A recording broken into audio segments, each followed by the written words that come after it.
A very pleasant good evening to you as we welcome you out in Gilbert, Arizona, home of the Blackhawks from Williams Field High School. Good evening, everyone. I'm Kevin Derryberry alongside my broadcast partner, the real Andro. Chris Andriatis joined us tonight on RMTV as the Mountain Lions continue their winning ways as they enter play tonight with a record of 5-2. They are now 2-0 in region play. CA, a big win last week at Jim Jones Field. It sets the tone for a road victory here tonight. It does. This should be an interesting matchup, Kev, because the Williams Field lost last week to Sal Point, and their backs are kind of against the wall here if they're going to have a shot at winning the region. So they're in a must-win situation tonight. And Red Mountain, with only two region games remaining, looking to close it out and cinch this thing up tonight. The Mountain Lions in the penthouse of the 6A East Valley region at 2-0. South Point Catholic at 1-1. Williamsfield at 1-1. Queen Creek, they are 0-1. Mountain View is also 0-1. The Toros are the final game on the ledger for Red Mountain. That'll be played on the 10th day of November. Red Mountain improved to 4-1 on Jim Jones Field this season after an impressive 24-6 region win last week over Queen Creek.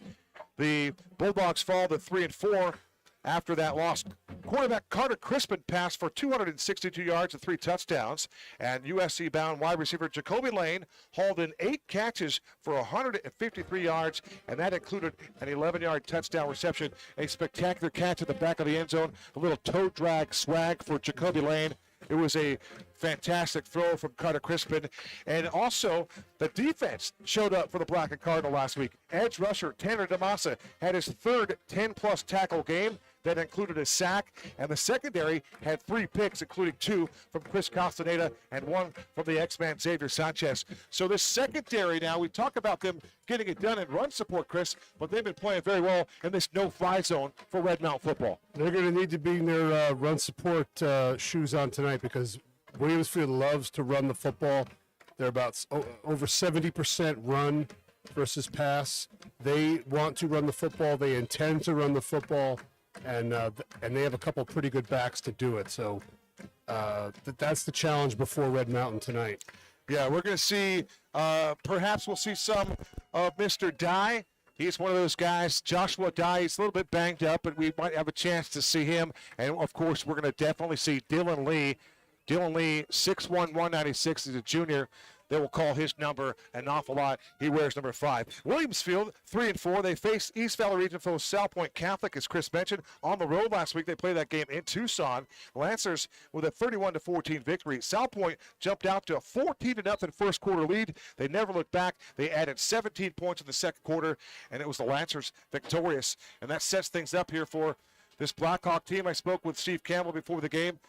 The only coach that's ever roamed the sidelines here at Williamsfield High School, and it's been a long time since his team's been sub 500. Yeah, this is a team that's been winning for a long time, and I don't know if they've ever had a losing season since they've opened, and struggling with that in this new region, and some injuries and stuff, but it should be a great game tonight. Red Mountain leaves Jim Jones Field after a 2-0 homestand. And, of course, it's a business trip tonight at Williamsfield to square off with the East Valley region rival. And let's be honest, this is I don't know if it's a revenge game, but it's a game that Red Mountain will certainly remember. The Blackhawks spoiled homecoming last year at Jim Jones Field at Red Mountain High School when the Blackhawks rolled up a 21-7 victory. That was a tough loss for the Mountain Lions at home. And so this year, they just changed roles, if you will. It's Red Mountain visiting the Blackhawks here on homecoming 2022 here at Williamsfield High School. And so the Red Mountain Lions would like to return the favor and take care of business here tonight on the road. Yeah, a lot of things in play here. I think there's a couple things that would have to happen, but a win tonight would all but clinch the region here unless something crazy happens across town. The Arizona Varsity Top 10 6A rankings for week number 8 features undefeated Chandler, number 1 at the top spot. And Red Mountain and Williamsfield are both on the outside looking in. Red Mountain's knocking on the door of that poll as they are 11th in the power points this week, according to the AIA. Varsity milestones from last week. How about middle linebacker Jacob Redwing recorded his first varsity sack in a game. He made his first varsity start, so that was outstanding for Jacob Redwing, 5-0 out there. Quarterback Chris Castaneda had his first career 2-interception game, and Xavier Sanchez also had a pick in last week's game. How about linebacker Champ Jennings? He picked up 8 assists last week, and he's gone over the century mark in career tackles, over 100 now for Champ Jennings. Wide receiver Bodie Wagner registered his first varsity touchdown reception last week. It was a 20-yard catch off the delivery of the football from Carter Crispin.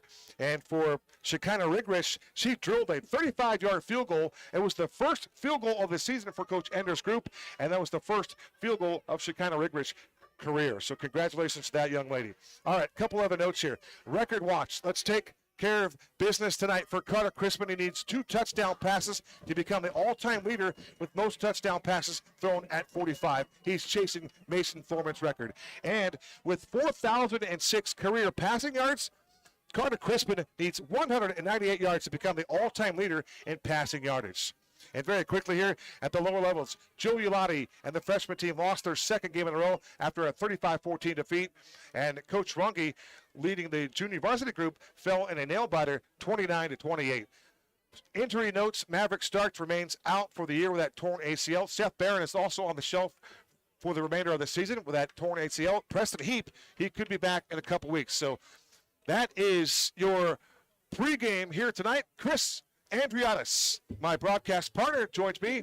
I'm Kevin Derryberry. We welcome you in tonight from Williamsfield High School, and we welcome our global viewing audience tonight on RMTV. It'll be Shekinah Rigrish to tee it up on the near hash at the 40-yard line.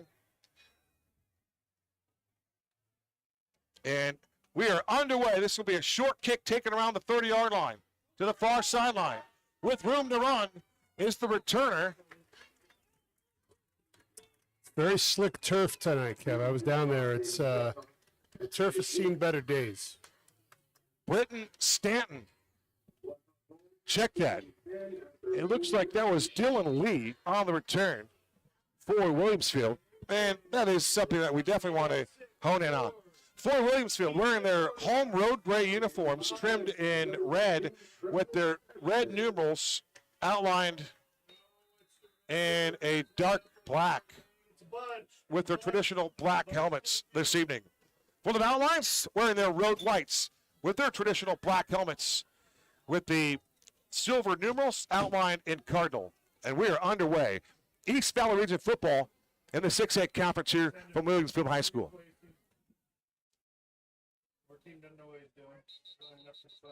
Checking in late for Williamsfield is Jonah Kavala.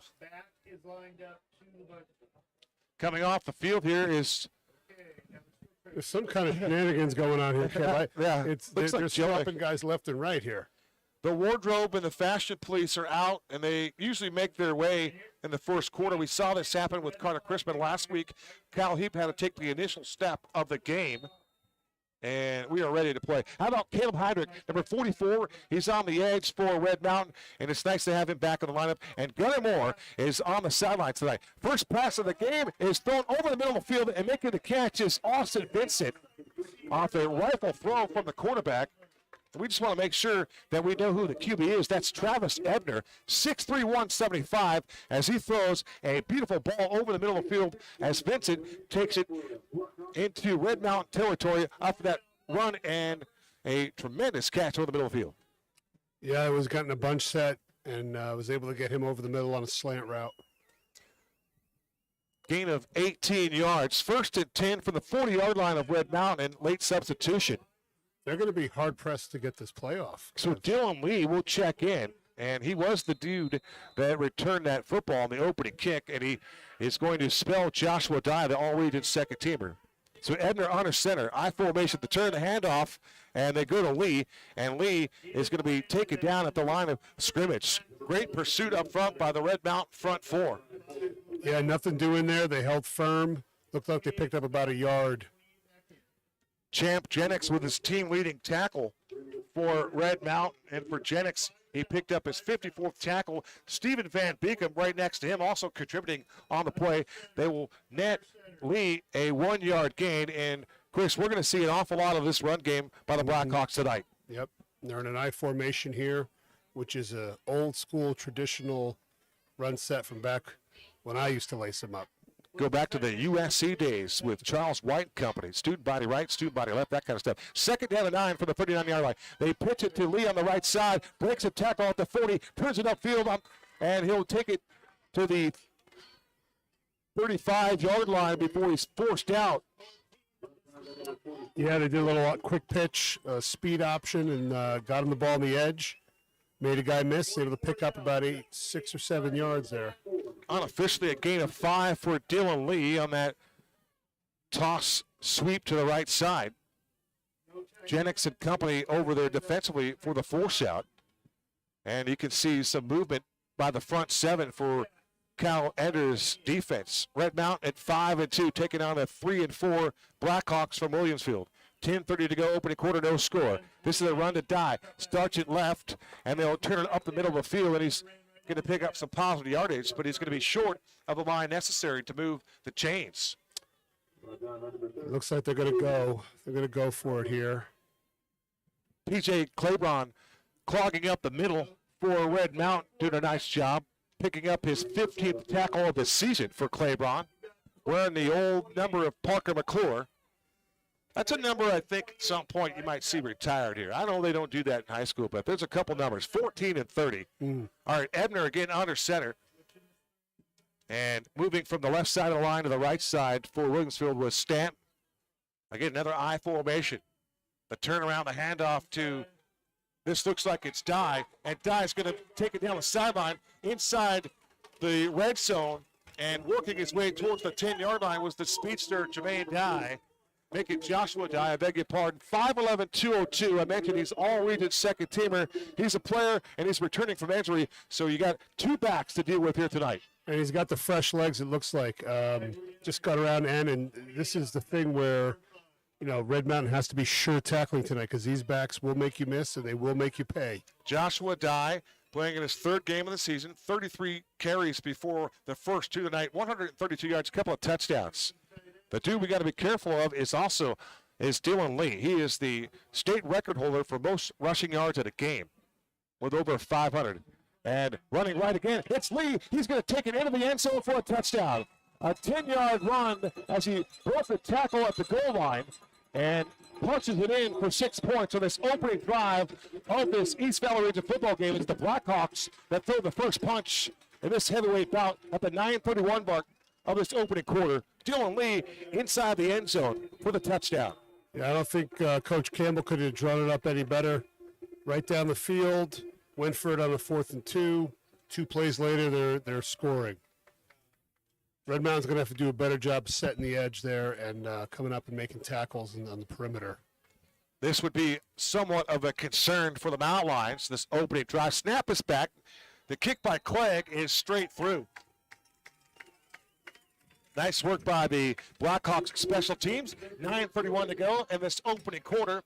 A 10-yard touchdown run from Dylan Lee, and that begins the scoring here in tonight's game. For Lee, before tonight's game, or heading into last week's game, Lee had recorded 16 touchdowns, so the Blackhawks did not post any numbers from last week's game. Of course, they lost to South Point Catholic. So somebody did not want to do their homework and get those stats put together. That's part of it, really. When things go against you a little bit, sometimes you got to dig down deep and do those little things that are oh so tough and seem so petty, but they're huge for everybody here. 7-0 Blackhawks, and making that point after try was Nick Clegg. He also has the duties and the kicking choice here tonight. We might see him punt as well. Back deep for Red Mountain, it'll be number 13, Lennox Lawson. He has a 93-yard touchdown return to his credit. Jacoby Lane is also on the 15-yard line, and it appears as though Bodie Wagner is also out there. So some true burners back deep. And this kick from Clegg is going to go about 7 yards deep into the end zone. There will be no return for the Mountain Lions. And Carter Crispin in record watch will come out and take the field and take his first snap of the game. And it will be a lot of fun to see Carter Crispin play football tonight with so much at stake. For Crispin, he has 99 completions on 144 attempts for 1,421 yards. He's a 68% passer, 203 yards a game, 16 touchdowns, only one pick for the senior signal caller. Back deep will be Lennox Lawson. And for Lawson, he is Red Mountain's all-purpose leader with 1,109 yards. They start the game with a pass in the backfield, and turning it up the sideline is Red Mountain's. Oh, it looked like they go with the tight end there, and that's the first time we've seen the tight end get involved. And how about it? Oh, check that.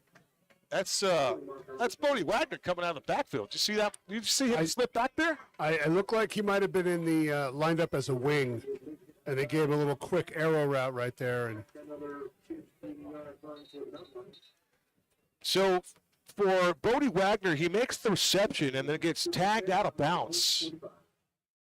And they're going to tack on 15 yards. So a 10-yard completion to start us off. Bodie Wagner with a 10-yard reception. And for Bodie, he picked up his first ever touchdown last week on a 20-yard pass right over the middle. Bodie Wagner had smoked the defender, and he was wide open. So Crispin works from the 45-yard line. Leaving the backfield is Lennox Lawson.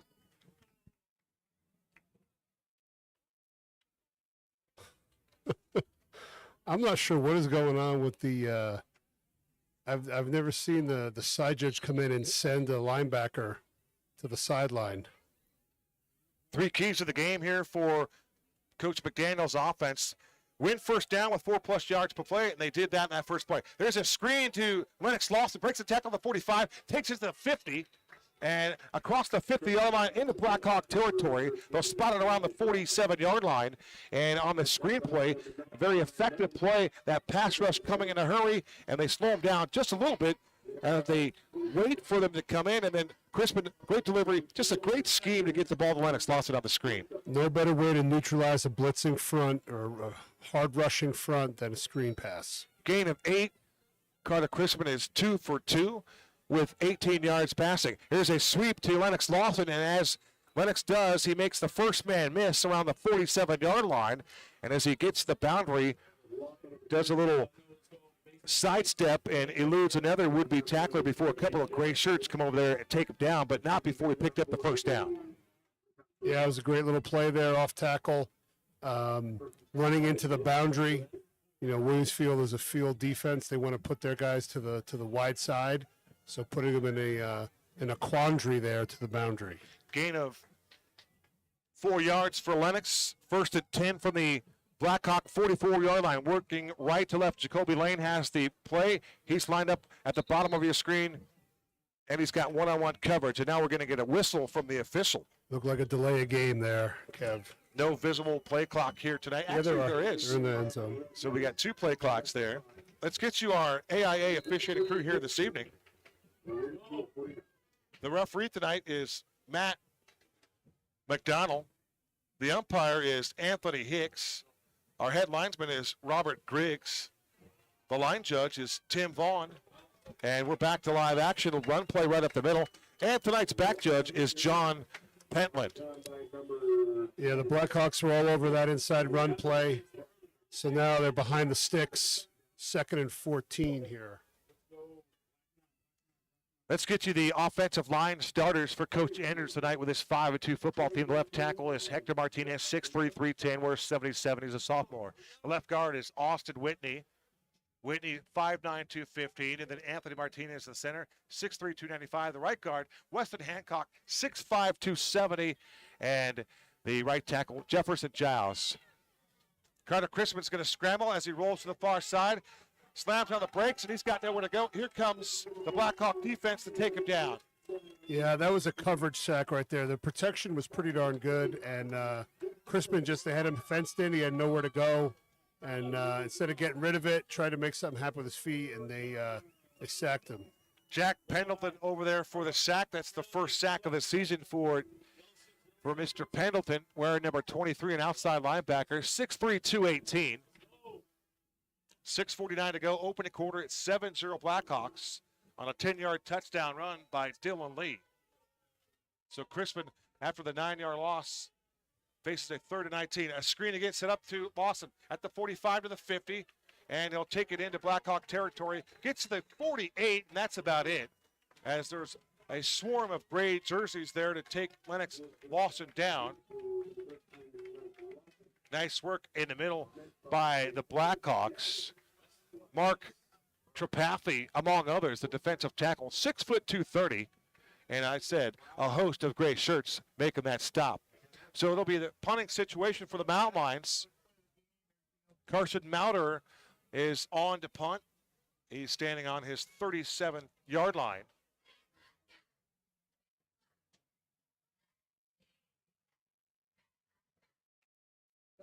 Fourth and 14 from the 48. Snap back, and it's Goodwin.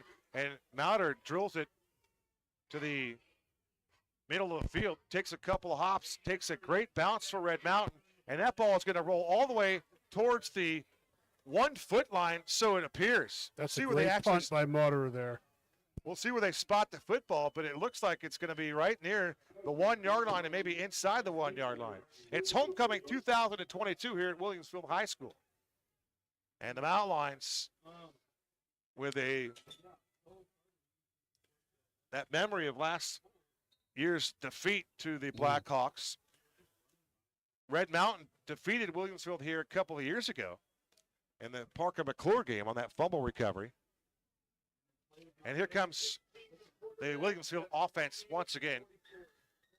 For Steve Campbell's team, they are 2-2 here at home. And they'll go back to work with Travis Ebner. The ball is spotted on the 1 yard line. They brought in the other kid, Kev. I think number 15's in a quarterback.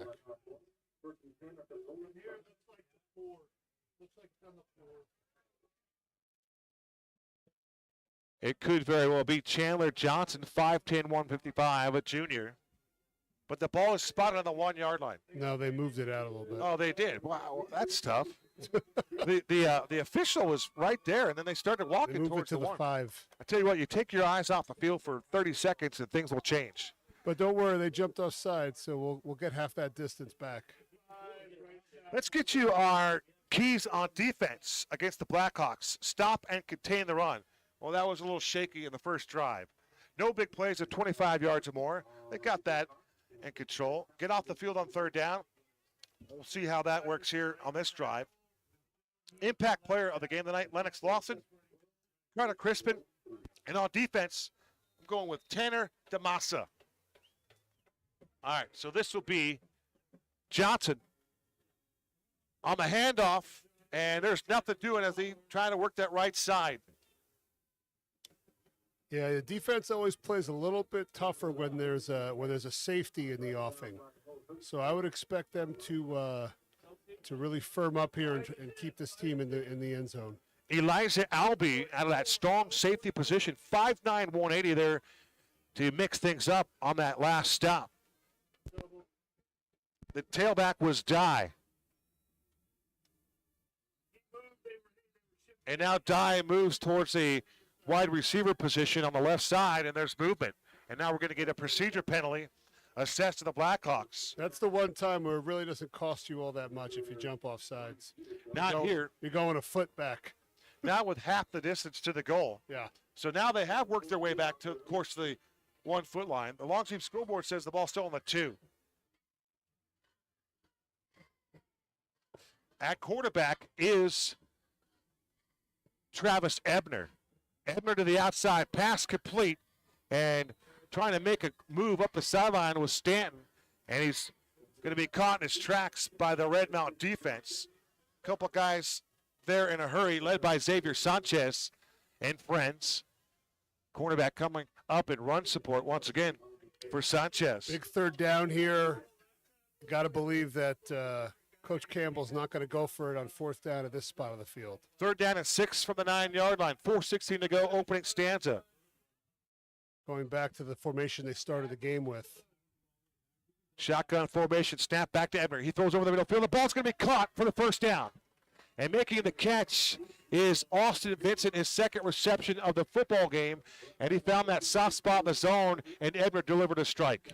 Yeah, it's tougher when they line up in a bunch because you have a lot more room to work with, and you're not sure where they're going to set up, and they're on a little spacing play there, and number 4 got open for the first down.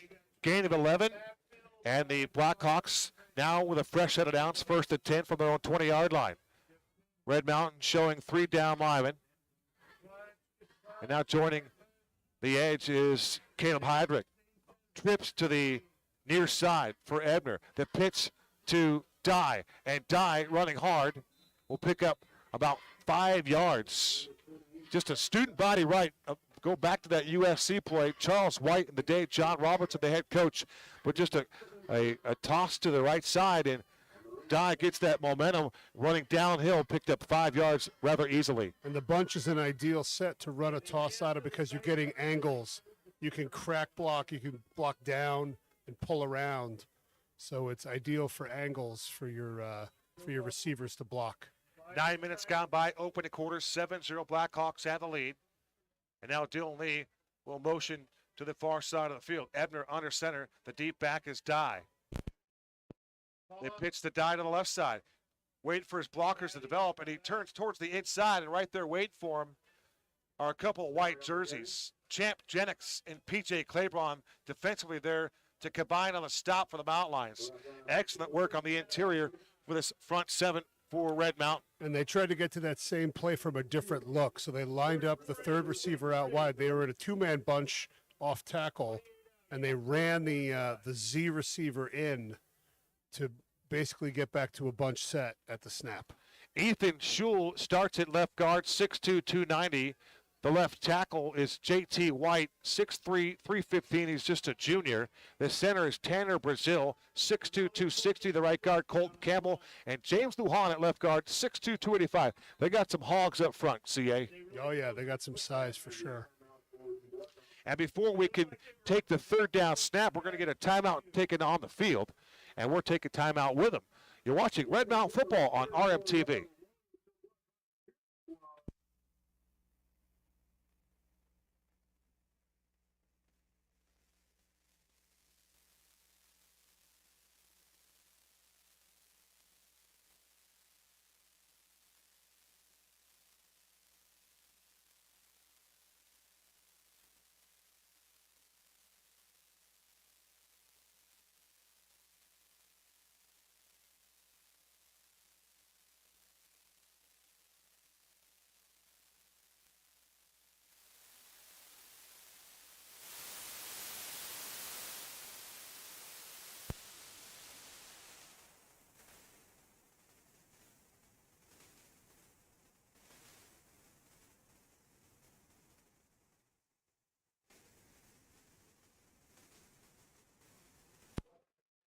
So Steve Campbell takes the timeout.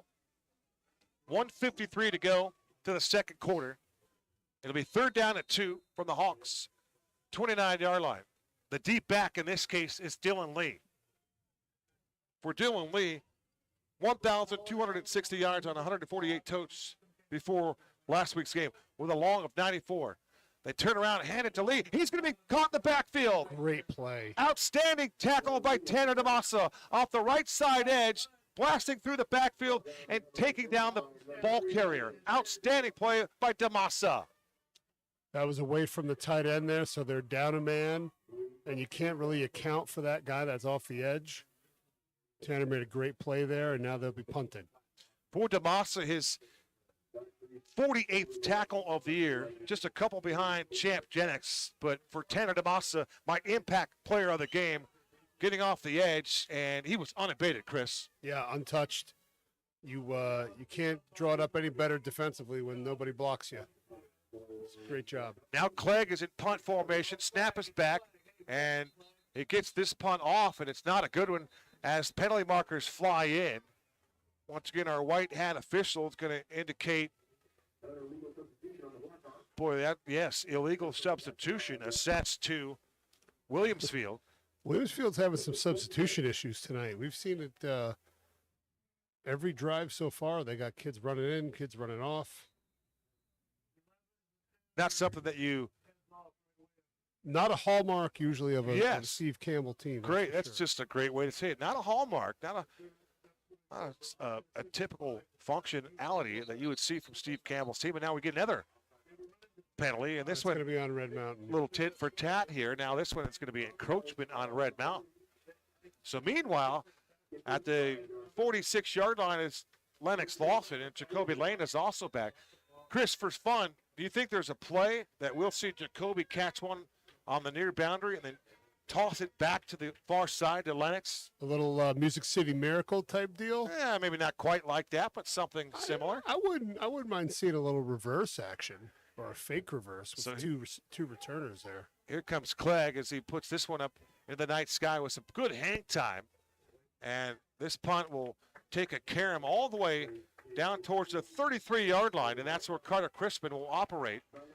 With his second drive of the game for the Mountain Lions, trailing by 7, only 20 and a half ticks remain in this opening quarter. But, Chris, it's been a interesting game thus far, but both teams kind of, you bring up the heavyweight bout, or you talk about it, the game as in a boxing type idea, and both teams are just kind of sparring right now, just throwing a couple punches, just kind of feeling one another. Yep, there you absolutely. Although I would say Williamsfield got some body blows in with that first drive. So we'll see if Red Mountain can answer here. It doesn't appear that the Mountain Lions are hurt just yet. They're trailing 7-0. All right, trips to the wide side of the field for Crispin. Bubble screen set up there for Jacoby Lane. Makes the catch at the 30, turns the corner at the 35, out to the 40-yard line, and he'll take it to the, we'll call it the 41-yard line. Nice job by Jacoby Lane. He had to climb the ladder to make that reception, and then he had defenders in the backfield, so he had to kind of weave through some traffic and then pick up the first down. Well, no, they're going to mark him short. I don't know about that spot. Chris looked like he was able to move the ball past the line to gain. It must have been the same guy that spotted the punt down on the 1. It could very well be. So he's going to be a yard short. First 12 in the books here at Williamsfield High School here in Gilbert. Our score, the Blackhawks 7, the Mountain Lions 0. Second quarter action coming up right after this. You're watching tonight's football game on RMTV.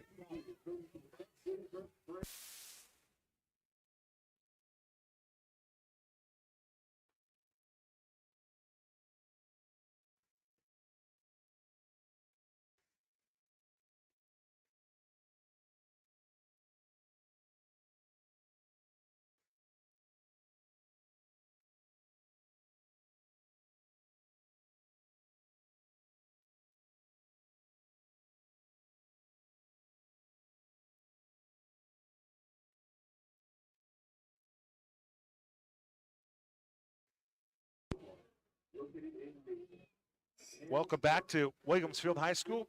Kevin Derryberry alongside Chris Andrianos. They put up another 12 on the Longjeep scoreboard. And now facing the north end zone, the Mountain Lions work from the 41-yard line. Play fake for Carter Crispin. Winds up deep ball looking for Jacoby Lane, and the ball is overthrown. In fact, Jacoby Lane had to become a defensive back, and he took on a couple of other players. Matthias Bug was one of those guys down there. Out of the Bug tradition here at Williamsfield, you've got Mason Bug, and I want to say Trey Bug as well. At one point, one of those Bug athletes was on their way to Air Force. I think that was Mason. That was interesting because there were two guys over the top, and Crispin had Tavion Sewing in the flat, wide open, but went for Jacoby anyway. So I'm sure that was something they'll correct tomorrow when they watch film. Lennox Lawson works with Crispin and the pistol, and there goes Lennox as he typically does, makes the first man miss, gets that linebacker level. He'll pick up the first down, and that's a chain-moving run for Lennox Lawson. First and 10, Red Mountain from their own 45-yard line. They've been Lennox throwing a lot on first down, so I think they're trying to break some tendencies here. This is another run for Lennox as he sweeps on the near side, tries to get to the corner. He does, and he just gets tripped up. Oh my, an outstanding defensive play in the open field by Williamsfield. Joshua Josiah Dye. It's the other Dye. Joshua plays running back. His brother Josiah, all-region performer in his own right. In fact, he's a 6A conference honorable mention cornerback, and he was there to make what could have been a touchdown-saving tackle on Lennox Lawson. I just want to point out there that Jacoby Lane had an unbelievable block and drove his defender 10 yards downfield on that last play.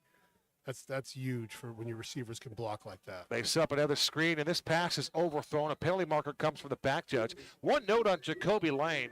Jacoby picked up an offer this week from the University of Texas. Yeah, I saw when you that. start talking UT Texas, right? UT football, really, for an Arizona boy, it doesn't get any better than that. Yes, he's got USC in the bag already, but hey, you got to keep your options open. The University of Texas, you think about potentially going to the SEC, all the dollars on that campus, the gorgeous campus that it is, Austin, that is a happening place. Have you been? No, but I know. I have been, and I've walked into the football facility. They have the Heisman Trophy sitting there. It's special. I for bet sure. it is. Bijan Robinson out of South Point Catholic. He's there roaming the sidelines, playing football into the backfield there for the. It's a really good place to play college athletics, no doubt about it. Trips to the far side of the field here for Carter Crispin. Snap is back, looks left, wants Jacoby. Now he's going to take off and run it, and he's got to be careful. The ball is nearly jarred loose. Trying to strip the football was the Blackhawks to Sean Reese. The linebacker was running right next to Carter Crispin. As he tackled him and took him down to the turf, he also tried to strip the football, and you'd expect that all the time, wouldn't you? Oh, yeah. You have to be careful anytime you tuck it to run. And it seems like Williamsfield is committed to not letting Crispin get loose in the run game. They seem to have him pretty well fenced in thus far. Cannon Skidmore healthy enough to play at tight end. He is checked into this ball game. Jacoby Lane in the slot to the left next to Bodie Wagner. Crispin will put the ball in the belly of Lennox Lawson, and as Lennox tries to gain the edge, he's knifed down. Excellent tackling by the Blackhawks. One of those guys in there was Breck Mullins and company. Got to think we're in two down here, Kev. You know, if they can get half of this, get to the 30-yard line maybe, at the 4th and 3, 4th and 4. I think that's what you're looking to do here. Mullins with 42 tackles entering last week's contest. 3rd down and 8. Possession play for the Mountain Lions. Jacoby Lane lines up to the far side of the field. Providing the coverage is Matthias Bug. Now Jacoby will drift in a little bit and set up shop. 4 wide receiver package now for Crispin. Rolls to the far side. He stops. He throws over the middle of the field, and the ball is batted out. It's intercepted by Mullins. Off the tip drill, the pass was intended for a crossing route for Bodie Wagner, and the sophomore unable to bring it in. The ball carried in the air, and right place, right time was Breck Mullins for the interception. It looked like he threw it behind him a little bit. He put a hand up to try to corral it and just put it up in the air. That's a tough play. It's a tough play on the run. He saw him come open in this short window there. Just put it behind him a little bit. 5th interception of the year for the Blackhawk defense. Interception number 1 for Breck Mullins, and that's the first takeaway of the night for either of these two teams. 7-0. Mountain Lions trail it with 9:10 to go till halftime. And back out on the field is ground game for the Blackhawks. And it's going to be Ebner, and they were going to try a little misdirection. So Ebner, yeah, I find it to be odd that they took Ebner out for the one play, but you definitely saw the other quarterback in there earlier, Chris. Pretty sure, yeah. The other quarterback we referred to as Chandler Johnson. The ball was spotted on the, I guess it was the 3-yard line. It looked like it was a great pump by Mouter. Another one inside the 20 for 33. So a timeout taken on the field. Still 7-0 and another penalty taken. And that time the penalty was assessed to, well, Chris, you look to see where they have the chain gang set up. Was that penalty? No, it was a timeout. Oh, it was a timeout before the penalty. Yeah. Okay. So the question is, who took the timeout? I believe it was Williamsfield. So the Blackhawks take the timeout. I'm guessing a substitution issue. Braden Kasmerek starts on the defensive front, along with Stephen Van Beekem, P.J. Claiborne, and Tanner DeMassa. Your linebackers, Carson Maurer, Champ Jennings and Caleb Heydrich. Elijah Albee in the secondary along with King Griffin. It's Ebner. They go right back to the same play, and there's nothing doing. Champ Jennings reading his keys, staying home, reacting, and he meets the ball carrier with Caleb Heydrich simultaneously, and they both get a tackle for a loss. Sure, tackling is definitely the way that they're going to win this game tonight. If you wrap up these backs, bring your friends, should be very effective. They ran the exact same play in the mountain lines where they're waiting for it. And you know Coach Ender said, hey, if they decide to run that same formation and same play, this is what we're going to do. And those guys read and react. Outstanding defense. Another TFL. 2nd and 11 from the 22-yard line for Ebner. Next to him is Dye. And Dye gets the call here, and there's nothing doing on the right side. Again, great timing for the front four for the mountain line defense. Crashing the party down low was P.J. Claiborne, and assisting was Tanner DeMassa. I think Coach Enders made some adjustments after that first drive, and I think whatever they're doing so far, it's been working. I was speaking with Tanner DeMassa prior to the game. You know, he's a big rugby guy. Rugby. I can't even say rugby tonight. I'll get back to that. Inside 8 to play. Ebner takes the shotgun snap. Here comes the pressure, and the pass is incomplete. Nice work by Carson Mauder on the blitz. Oof. Coming from the left side and Kasmerick from the right side, and Ebner had to make a decision in a hurry, and that decision cost him with the incomplete pass. Yeah, he wasn't able to complete it, but if he did, I didn't see a white shirt near that young man that was going to catch it. I'd have to agree. The entire right side of the playing surface here didn't have a lot of bodies on it, Chris. No doubt about it. Not. So Clegg back in punt formation. Again, it's Lennox Lawson and Jacoby Lane back at the 40-yard line. 8 seconds on the play clock. Snap is back to Clegg. Here comes the pressure, and it's another short punt, but it has a lot of hang time. And it takes a Red Mountain bounce. The ball bounced at the 45-yard line, carrying back, and it's going to be spotted inside Blackhawk territory at the 47-yard line. And that's where Carter Crispin will begin the third drive of the night for this Red Mountain offense that's yet to score. Yeah, they need to come out and answer here. They need to get some points on the board. Third possession of the game now. The jitters should be out, and they should be rocking and rolling at this point. So Crispin will begin this drive working out of the shotgun formation. The single setback to the right is Lennox Lawson as they set up a wide receiver screen, and that took a long time for that ball to get to Jacoby Lane. Yeah, I'm not sure what the timing was there. Maybe that was his check down. But normally when you're throwing one of those quick screens outside, they call that a now route, usually it's right off the snap. You don't usually wait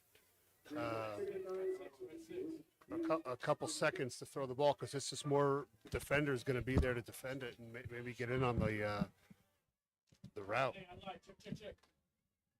Sorry about that. 2nd down and 9 from the 46-yard line. Crispin has Lawson to his left. 3 wide receivers to the near side and a delay, and it's a handoff to Lennox Lawson. The Mountain Lions with 204 points scored on this season.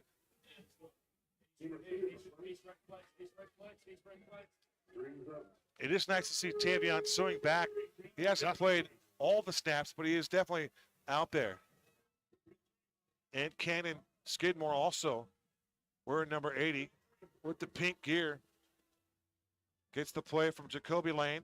Bodie Wagner in the slot to the left. Sewing is on the outside. He's the X. Jacoby lines up to the near side, and Bug has been following him. Crispin steps up in the pocket. All kinds of time, and now he's going to go down. He gets crunched. He had time in the pocket. He sensed it, and finally he went down. A sack on the play by the Blackhawks. Javon Maxey, 6'1", 210 for the junior, and that was quite a hit on Carter Crispin. Yeah, it seems to me he seems a little bit off tonight, a little bit of indecision from Carter, which is unusual because we haven't seen that from him all year. The pass to the outside to Jacoby Lane took a long time to get there. I don't know if he was comfortable, but there's definitely some pressure. And you mentioned it earlier. There was a covered sack on the first sack of Crispin, and I think that secondary's played pretty well here in the early going. Yeah, and Short punt, it's bobbled, and it is returned. A flag thrown on the 46-yard line. And see what the penalty mark is all about. But on special teams, down there playing defense was Tanner DeMassa. And that was nearly a catastrophic punt return for the Blackhawks and Coach Steve Campbell. And I wonder if part of it is just trying to get the ball. When you have a player like Jacoby Lane, obviously you want to get the ball in his hands. He's pretty good. Yeah. But you don't want to give up open receivers in order to do that. And I don't know if that's what's happening. Obviously we don't have replay up here. But it seems Crispin is not firing the ball out with quick releases like he normally does. It seems like he's a little bit hesitant tonight. 5:22 to go in this second quarter. Dylan Lee will begin this drive as the tailback. One wide receiver to the near side is Cameron Cook. The quarterback is Ebner. He'll take the snap under center, to turn the handoff to the sweeping Lee. He works right, and there are a bunch of white jerseys there to stand him up. The front Newman, four. a quarterback, that was 13.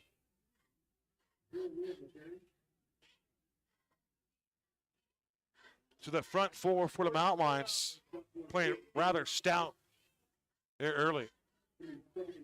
And yeah, so they have definitely gone back to the quarterback. Boy, that is Johnson. All right, good eyes right there. Low snap. Johnson's going to throw it for the first time of the night. He winds up, throws the deep ball, has a receiver there, and the ball is intercepted by Castaneda. His third interception in the last 2 weeks, and that's a huge takeaway. That's big. Yeah, now and they still have plenty of time to go down and drive the ball here and punch one in to tie it up. Cameron Cook was the intended target, and for the quarterback, in this case, it was Chandler Johnson. But that's the number is incorrect. Because you weren't 15, it says 13, right? Xavier Newman. Xavier Newman. So, okay. At one point, we thought we saw Johnson down there. So you're telling me they played 3 quarterbacks tonight? I believe so, yes. Okay, all right. That's not something that you typically see. No. Either way, Castaneda with his third interception, and he's got 3 of those in the last 2 weeks. All right, here comes Carter Crispin. No, it's going to be Kyle Heap. So Kyle Heap competes the pass to the outside. It's Jacoby Lane. Well, we're playing musical quarterbacks tonight. So Kyle Heap makes the pass and completes it to Jacoby Lane. It looked like Crispin may have taken a shot on that last play on the interception. I know he was on the ground and the players were helping him up. I hope he's okay. On the last play for his interception, yeah. Okay. For Heap, now playing in his 5th game, he's 10 of 17 for 86 yards, has a touchdown and a pick, has completed a pass as long as 25 yards. Works out of the gun, and yeah, something was not working in harmony there as everybody took off and Heap didn't get the football. So that was an indicator. Kind of important. 3:54 to go to the break. It's still 7-0 Blackhawks. Dylan Lee, the only touchdown of the game. A 10-yard run off the right side as he broke the tackle at the goal line and punched it in. Point after try by Clegg was good, and here we are, 3:46 and counting. So Kyle Heap in at quarterback, and we'll try to find out what's going on with Carter Crispin at the break. The penalties have been harmful tonight for the Mountain Lions, that's for sure. 3 wide receivers to the wide side. Snap back to Crispin. They set up a screen to Lennox Lawson, and Lennox Lawson makes the reception behind the original line of scrimmage, and it gets taken down.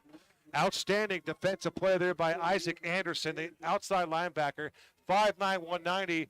The Blackhawks are swarming to the football, and even their guys in isolation are making plays. Yeah, that was a big play.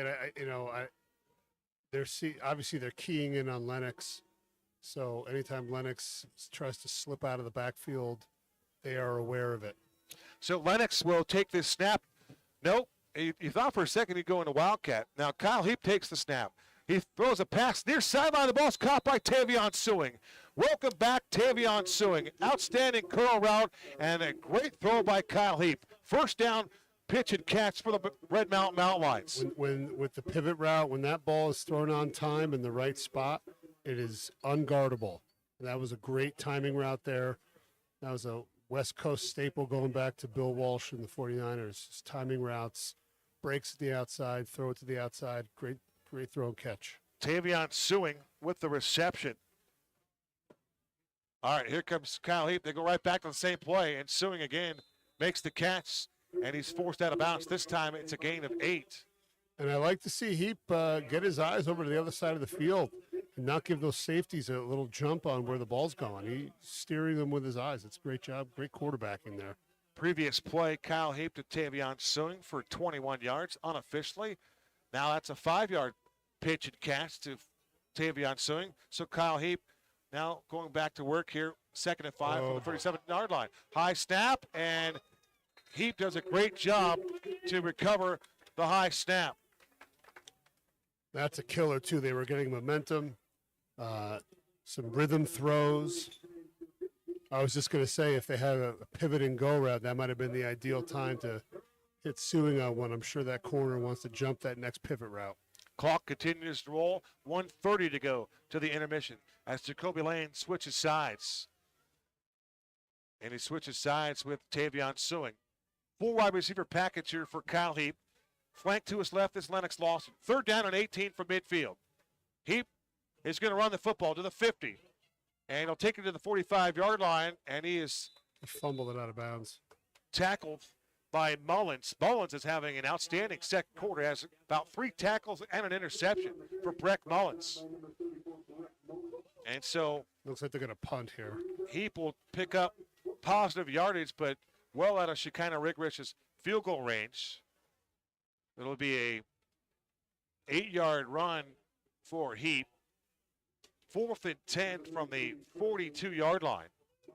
And here comes Carson Mouterer to try to pin the Hawks back with 66 seconds to go till halftime. Quarterback Xavier Newman is back deep to receive this punt. And Mouterer kicks it to the left side. Takes a great bounce. He gets another one inside the 20-yard line. How about for the 4th time this season, Mouterer pounds this inside the 20. It'll be marked down at the 9-yard line. 91 yards away. Spot it there. If they keep it there, right, Chris? They might move it. That's subject to change, of course.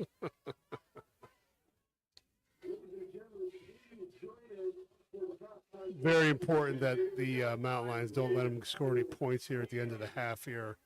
Nothing cheap. You know, they need to get them off the field, let clock run out, regroup at halftime, and figure something out for the second half, because the first half has been. Chris, how about this? Go ahead. Well, let's go back to the game here. It's Lee, and Lee in some space to the left side before Caleb Heidrich tracks him down. I was just getting ready to mention that the Mountain Lions have outscored the opponent 76-38 in the second quarter. They are shut out here as we approach halftime. Not something that you typically endure for this Red Mountain offense. And now some of the questions will be the health of Carter Crispin. Yeah. And, you know, when you're playing a team that runs the football, you're going to get limited possessions in the game. That's true. The clock just runs. And, you know, Williamsfield with a lead is not the situation that's ideal for Red Mountain. So Edmer checks back in, as does Joshua Dye. And this time Dye takes the handoff. And Caleb Heidrich is still on the turf. For some reason, the clock didn't run on that play. And the umpire helped up 44. Nice job there. So a quick hitter. And that is going to set up a 1st and 10. Edmer gets drilled from the backside. He's sacked by Tanner DeMassa. The sack leader for this Mountain Lion football team is at the quarterback again, and he takes him down in a heap. And it looks as if Coach Campbell's just going to take this into the locker room here. I don't think they're going to attempt to run a play here. That's the 20th and a half sack for Red Mountain, and that is the team leading sixth sack of the season for Tanner DeMassa. Well, the other side effect of the ball control offense is we just had a 47-minute first half, Kev. Indeed. It was ball control, to say the least. It's halftime here from Williamsfield High School. It's 7-0 Blackhawks. Dylan Lee, the only touchdown of the ball game. They put up 20 minutes up on the Long Jeep scoreboard. It's homecoming 2022 here from Williamsfield. We welcome everybody globally watching tonight's game on RMTV. We're going to pay a few bills. Halftime festivities coming up next. You're watching Red Mountain Football on RMTV.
We welcome you back to Williamsfield High School.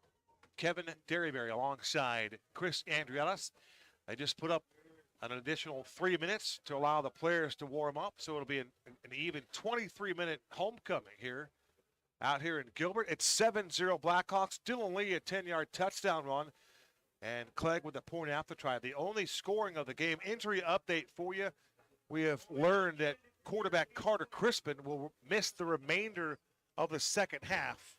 And that is all we can tell you. Injury not disclosed. We do believe it is an extremity injury, but we'll seek out the details as we all will. But Carter Crispin will not play in the second half.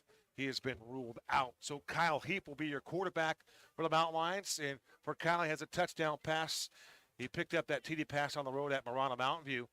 And for Lennox Lawson and Kyle Heap in this offensive line, and now really this defense, Chris, the pressure turns towards the defense. They got to stop this run game and hope for a turnover or something that they can get this offense in some rhythm. But they're going to have to play a different game here in the second half without CC. Yeah, after that first drive by Williamsfield, Red Mountain seemed to have figured out what they were doing defensively and had more or less shut them down.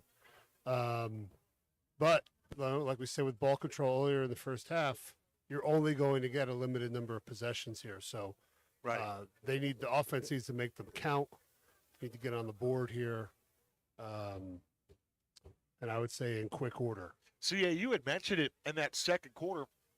There were some adjustments made between the first quarter and the second quarter. Coach Andrews' defense, they were able to, tighten things up, and they were able to slow down that run game. First drive, big holes, big chunk plays. Yeah. Second, third drives, not so much. No. And the thing I've noticed is they're not letting those backs get a full head of steam and get running downhill. They're disrupting them in the backfield, and that seems to be working for them thus far. So we'll see now, hey, Williamsfield can make adjustments too. They have coaches over there, so let's see what kind of adjustments they make at the half. Let's see what transpires here. We'd like to pass along condolences to the family of Shane Rogers, a student at Red Mountain High School. For Mr. Rogers, he tragically lost his life in a car accident. And for Mr. Rogers, he was very close to this Red Mountain football team. And in honor of Shane Rogers and his life, the Mountain Lions are paying homage to Shane by wearing an orange heart on the backs of their helmets. So I don't know if our camera guys can get a shot of that orange heart on the back of the helmet, but this Mountain Lion football team playing this football game here against the Blackhawks with a heavy heart this evening. We are ready to commence the second half. Clegg ready to go to work here for the Blackhawks. For Clegg, 6'1", 195. Nick Clegg's his first name and last name. Back deep, Bodie Wagner, Lennox Lawson, and Jacoby Lane. As Clegg puts his right foot into it, skies it towards the middle of the field, and much like the beginning of the game, there were penalty markers and procedure issues. And once again, at the kickoff of the second half, we begin with a penalty. It looks like an indication would be an offsides by Williamsfield. So I think the Mountain Lions might get a returnable kick here. So let's see if Lennox Lawson or Jacoby Lane can make their presence felt here to start the half. CA, I'm not a coach. People know I'm not a coach. But I tell you what, if I was a coach and that happened to my football team after the first play of the second half, maybe not the head coach, but as a special team coach, I'd be chewing some hide. Yeah. And how? I don't understand how that could possibly happen after all the conversation, the regrouping, the checking of yourselves, all that. It's going to be Jacoby Lane.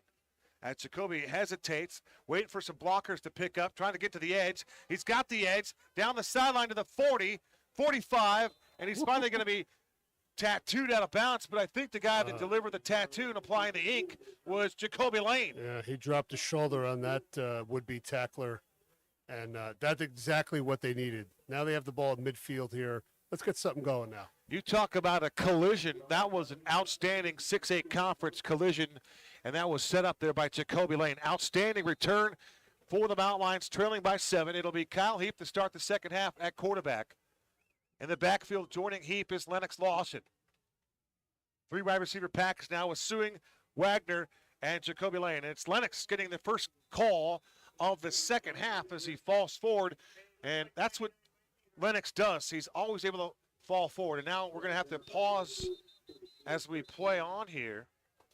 There's an injury to the Blackhawks lineman. Looks like Jacoby Carmina, the nose guard. And for the Hawks, Jacoby Carmena. He was a force there in the middle of that defense. So losing him be tough to overcome for the Blackhawks. Carmena, 5'10", 245, a senior defensive tackle and nose guard. He's on the turf. He's on his back, and the medical staff and trainers will be over there to attend to him. Injury timeout here at Williamsfield High School. You're watching tonight's game on RMTV.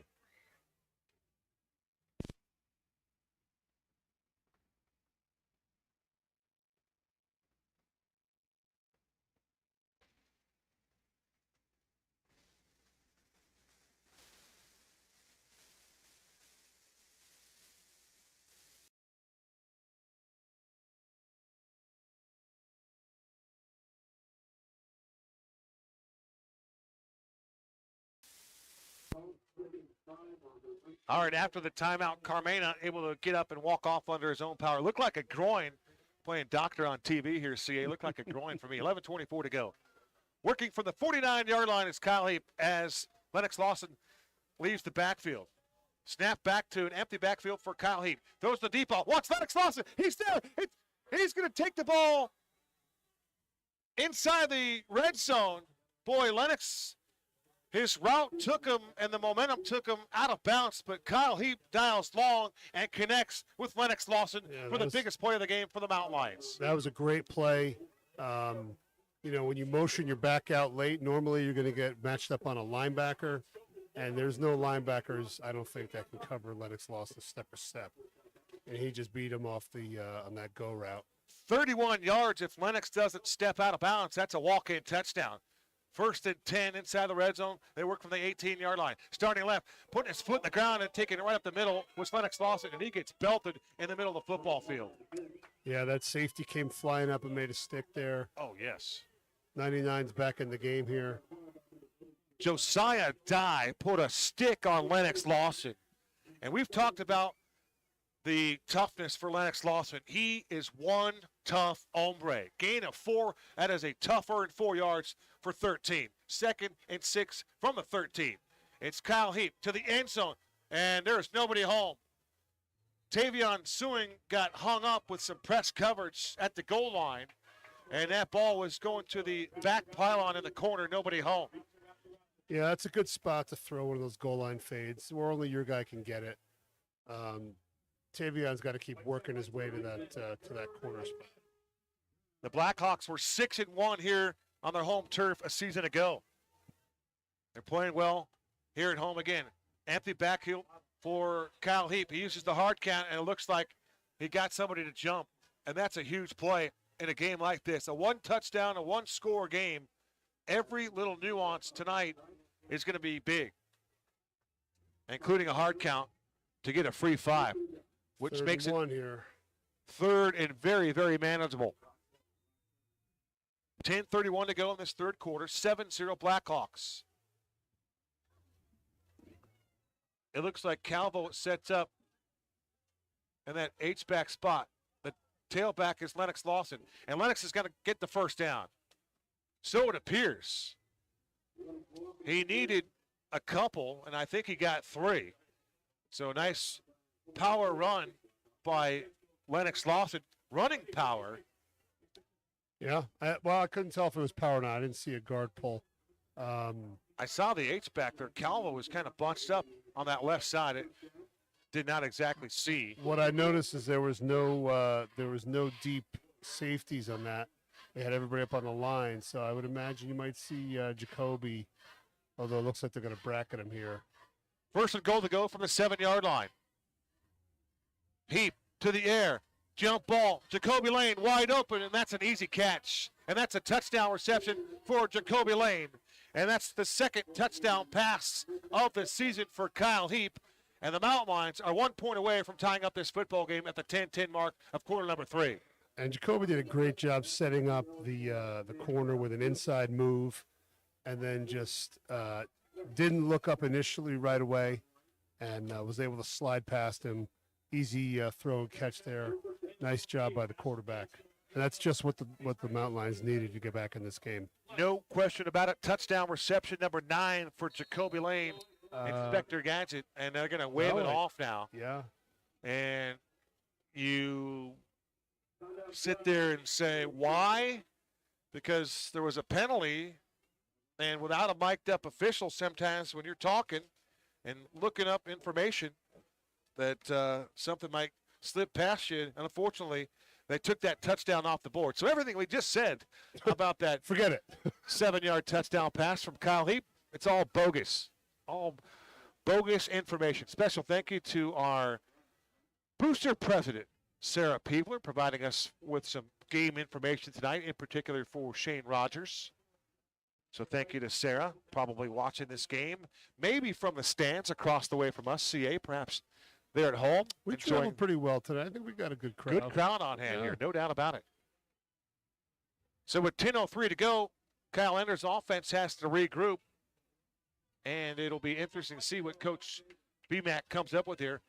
It's a 5-yard penalty. The ball was on the 7-yard line, Chris, so it must have been some sort of a spot foul because it's only a 4-yard penalty.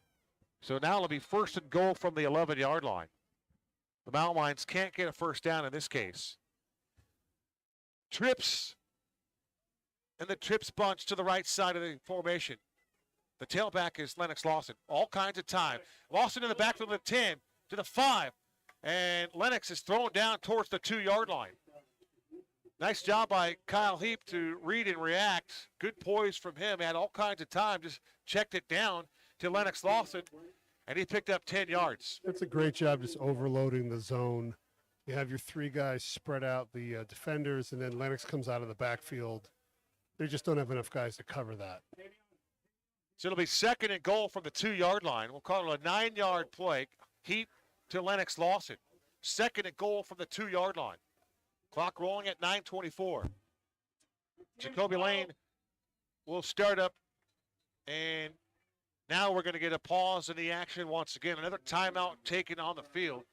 And for Coach Enders and company, they've got to get it right on this series. You've got to tie up the game here, and if it costs you another timeout, so be it. As Jacoby Lane has a word to the Blackhawk huddle as he strides back towards the Mountain Lion sideline. I can't imagine a field goal being kicked here unless they go backwards some more. Get the ball on the 2-yard line, on the road, down a touchdown. You don't know how many trips you're going to get back this way. You got to punch this in. If you join us late, Carter Crispin out for the remainder of the game. And that is definitely a huge blow. So Coach Enders takes the 2nd timeout on this drive. And it remains 2nd and goal for the Blackhawk 2-yard line. The deep back is Lennox Lawson. The fullback, Jeremiah Aviles, is checked in. It'll be Kyle Heap under center. From the 2. 12 personnel. The turn, the give to Lennox. Starts right, dives forward, and they're going to stack him up. He's going to be denied the goal line. It'll be 3rd down and goal. Yeah, that was tough. They, no trickeration there, no trickery, just trying to old school smash mouth football. I like that toss, crack, sweep, right or left. I would just try to get the ball to Lennox in space if you can. Yeah. Certainly easier said than done. But if you're bunched up like that, I think Lennox can beat his man to the edge. And the coaching point is you just got to beat him to the front pylon. They're going to double cover Jacoby Lane, or as you say, bracket him. It's Kyle Heap as he zips a pass to the end zone. It's incomplete. He wanted Bodie Wagner, but a flag comes in. And it could be pass interference on the Blackhawks.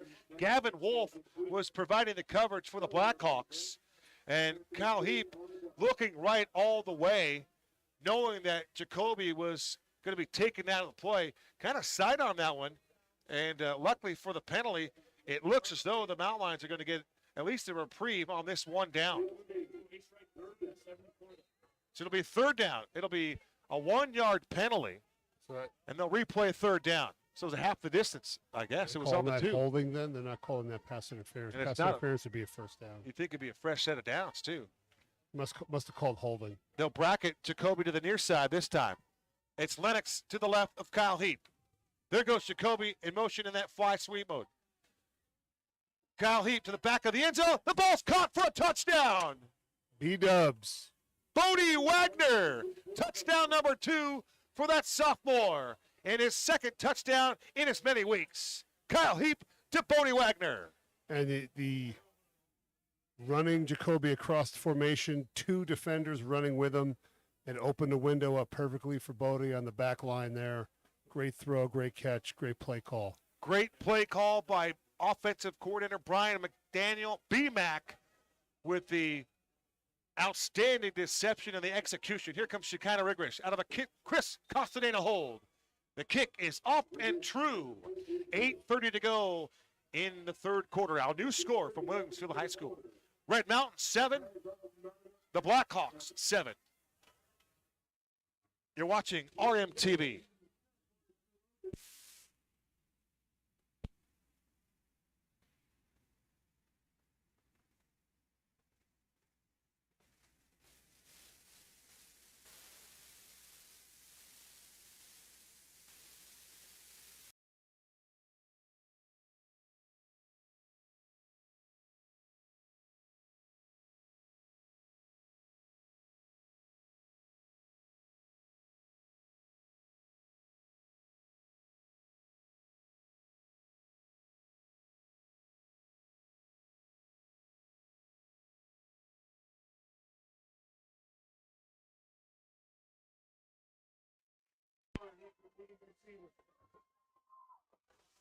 Welcome back to Williamsfield High School. Kevin Derryberry alongside Chris Andrielas in a 7-7 tie. And this will be Carson Mouterer and not Shekinah Rigrish. And he deeps it back. Here comes Xavier, the cornerback, Xavier Newman. And you see some white shirts trying to grab the gray shirts down by their shirt tails. They finally get them to the ground. Nice return there by another cornerback. The third quarterback used in tonight's game, Xavier Newman, on the return game. It was Mouterer this time, not Rigrish, trying to get a little extra length on that kick in a game that's clearly a battle of field position here. Mm-hmm. And it looked like they got away with a little block in the back there as well. All right, let's see who's going to start at quarterback for Coach Campbell here in the second half. It looks like it's Travis Ebner under center. The deep back is Joshua Dye, and they run it to the first man through the fullback, and that's double force, breaking tackles and lowering the boom. Eric Walker, a defensive tackle as well, but he gets the call here and just gashes the interior of the mountain line defense for about 10 yards. Yeah, normally in this kind of offense, you don't have a lot of runs for the fullback, but keeps the defense honest. Great job getting him on a quick little hitter right up the middle. Running behind Tanner Brazil, 6'2", 260. First and 10 from the 33-yard line. Working right to left in a 7-7 tie. And lo and behold, there's a penalty marker thrown on the field as King Griffin with the clapping of the hands, encouraging his defense on. 5 yards going the other way. And again, we talk about the little things, CA, but the 5-yard penalties, one way or the other, are starting to loom rather large. Yeah, they're costly. They're costly because now you're behind the sticks, and it's much harder to call your plays when you have an extra 7 or 8 yards you have to come up with. Dies the deep back in that I formation and the turn to give from Ebner, and there is nothing doing at all. There was absolutely no hole, and the Mountain Lion defense. They're doing some business in the backfield, that's for sure. Standing tall and playing very, very stout right now. Gain of 1, 2nd and 14 from the Hawks' 29-yard line. Inside 7 to play in this third quarter. A swift-moving third quarter at that. There goes Lee in motion to the other side. And they'll bunch it up on the right side at the end of the formation. Ebner was in shotgun, now taking under center. They pitch it to Dye, and Dye's got some room to work, but not enough. and he'll pick up about 3 yards as there's, again, great pursuit to the ball carrier as the defense shifts over and eliminates any kind of further damage and takes away any space as well. Yeah, the bunch, they tried to get it. They even got a lineman pulled out there, but Red Mountain was all over it and just strung them out. 3rd and long here. I would think that the Hawks got to put the ball in the air at this point. 3rd down 11 from the 32-yard line. 7-step drop for Ebner. Fires a pass near side. The ball's caught at the 48-yard line. And turning it upfield into Red Mountain territory is the wide receiver for the Blackhawks. And that is Austin Vincent, his 3rd catch of this football game. And that was a heck of a throw from the quarterback, Travis Ebner. And that was a strike. Yeah, he hit the deep comeback there. And the flat play looked like Caleb Hydrick wasn't able to get under it fast enough. Gain of 18 yards, 1st and 10 Blackhawks, as they now work from the mountain line 41-yard line. Inside 6 minutes to go. Ebner under center, I formation. The handoff to Lee. He goes up the middle, and it'll be the secondary making the tackle. How about Elijah Albee and Tanner DeMassa combining on a stop? But that was a big hole for Dylan Lee to run right through, and that was the biggest hole that he's seen since the opening drive. I would say that's true, yeah. It seems like Williamsfield's got a little momentum going right now. Gain of 7. Same formation again. They go right back. This time they go to Dye. Gets to the corner, turns the corner, works up the sideline, and he's going to take the ball inside the 10-yard line before he is finally caught from behind. I think they've made an adjustment to their blocking scheme. They're pinning and pulling on the edge. The tight end's blocking down, and they're getting their tackle out in space, and he was able to seal that outside linebacker, and that's why they had so much running room there on the edge. It looked like Caleb Hydrick made the outstanding tackle to slow down Dye. Unofficially a 28-yard tote for the tailback, Joshua Dye. Now it's Ebner in the gun with 2 backs behind him. It's going to be Dye this time, and knifing through the backfield was Carson Mauderer and Tanner DeMassa, as they were the lowest, and they took out the feet of the ball carrier, Joshua Dye. Yeah, that's a good stop there. The Red Mountain defense tends to stiffen up here down in the red zone, so we'll see if they can hold firm. This Steve Campbell team, the Blackhawks, returned 25 lettermen with only 12 starters from a year ago. Now they make some shifts as Dylan Lee lines up to the far side of the formation. Under center, it's Ebner. The pitch to Dye in space, starts in, bounce it out, and Dye's going to take it to the 5-yard line, and there's a bone-jarring hit at the 5. Caleb Hydrick was over there along with Amma Dayton, and King Griffin also in the area lurking, but that was quite a crunch to the boundary. Yeah, they motioned the fullback out to a wing and did that little quick pitch. That's the thing with this offense. The fullback's going to take you to the football most of the time. And Dye kind of moving that right leg of his up and down. He definitely took a shot on that play. He works in the eye again. They go to Dye, and Dye is going to work off the left guard, and he's going to take it into the end zone for a touchdown. A 5-yard touchdown run for their running back. And Joshua Dye is in the box for the go-ahead touchdown for Williamsfield. We've had twice as many touchdowns in this half this quarter than we did in the whole first half.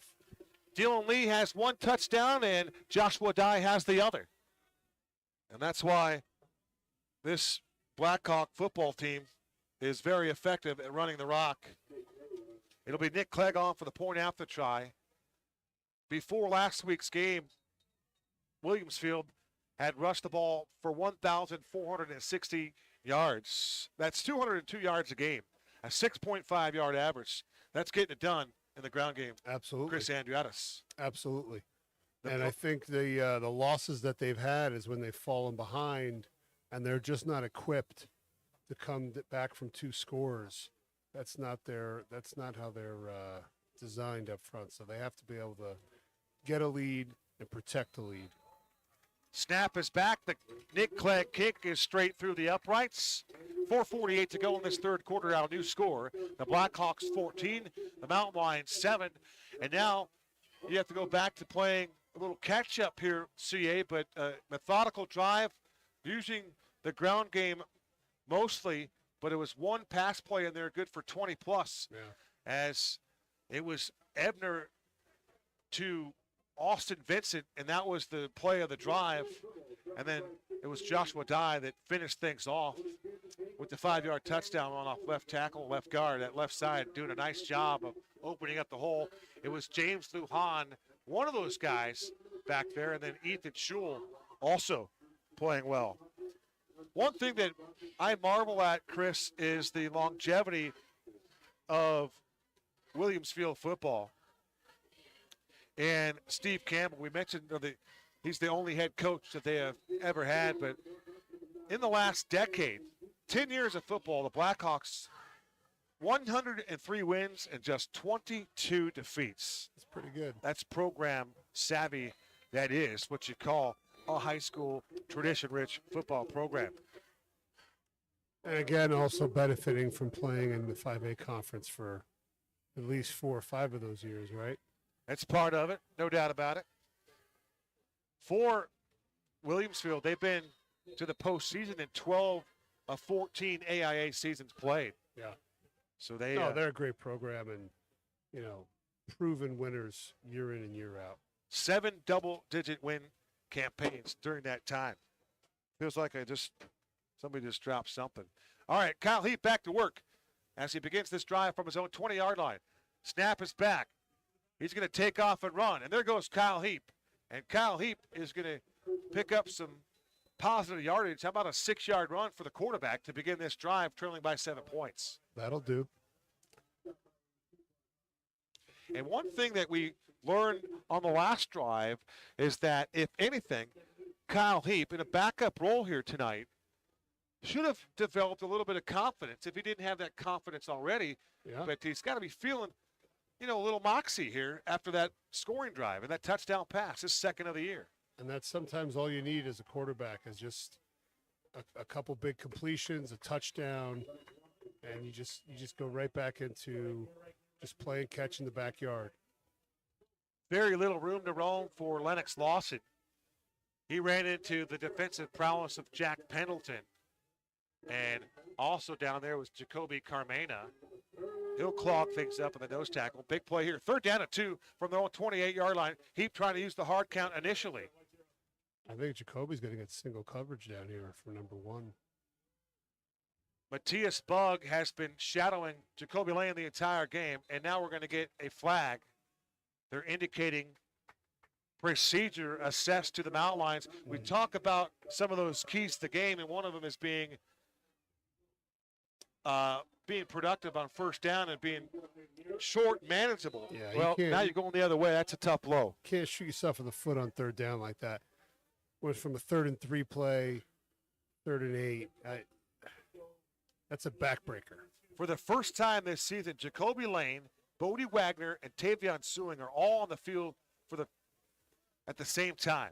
You got some burners there. Pick your poison. How about a shot to Tavion Sewing? He's asking for help. It'll be a bootleg. Heap throws over the middle of the field, and the ball is incomplete. He wanted Bodie Wagner. Cannon Skidmore, the tight end, was also in the area, and I believe there was a foul committed on Tavion Sewing as they were continuing to press coverage well beyond the 5 yards allowed. So I think there was a foul that was called in the backfield that's going to cost Red Mountain the possession of the football. Unfortunately, the over route came open, but he didn't see it until he was almost to the hash, and by then it was too late. If he had thrown it earlier, it would have been an absolute 1st down.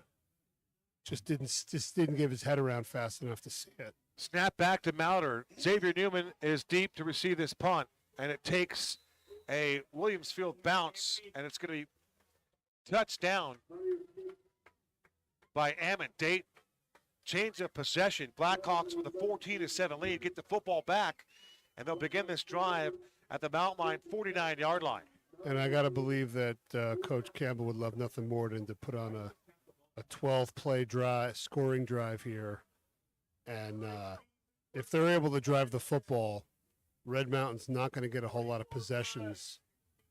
So the defense has to get this offense off the field right now. The idea is to shore up this run game as they really spread them out. The wide receiver is 20 yards off the formation right here at midfield. It'll be Ebner under center in an I formation. The turnaround, the handoff, they run it to Lee, I believe. And Lee did a little stutter step in the backfield. And he tried to pick up positive yardage there, but P.J. Claybron was down there in a run stuffing mode. Now Claybron will take himself out of the game momentarily. He's shaken up a bit. Coach Enders there to greet him.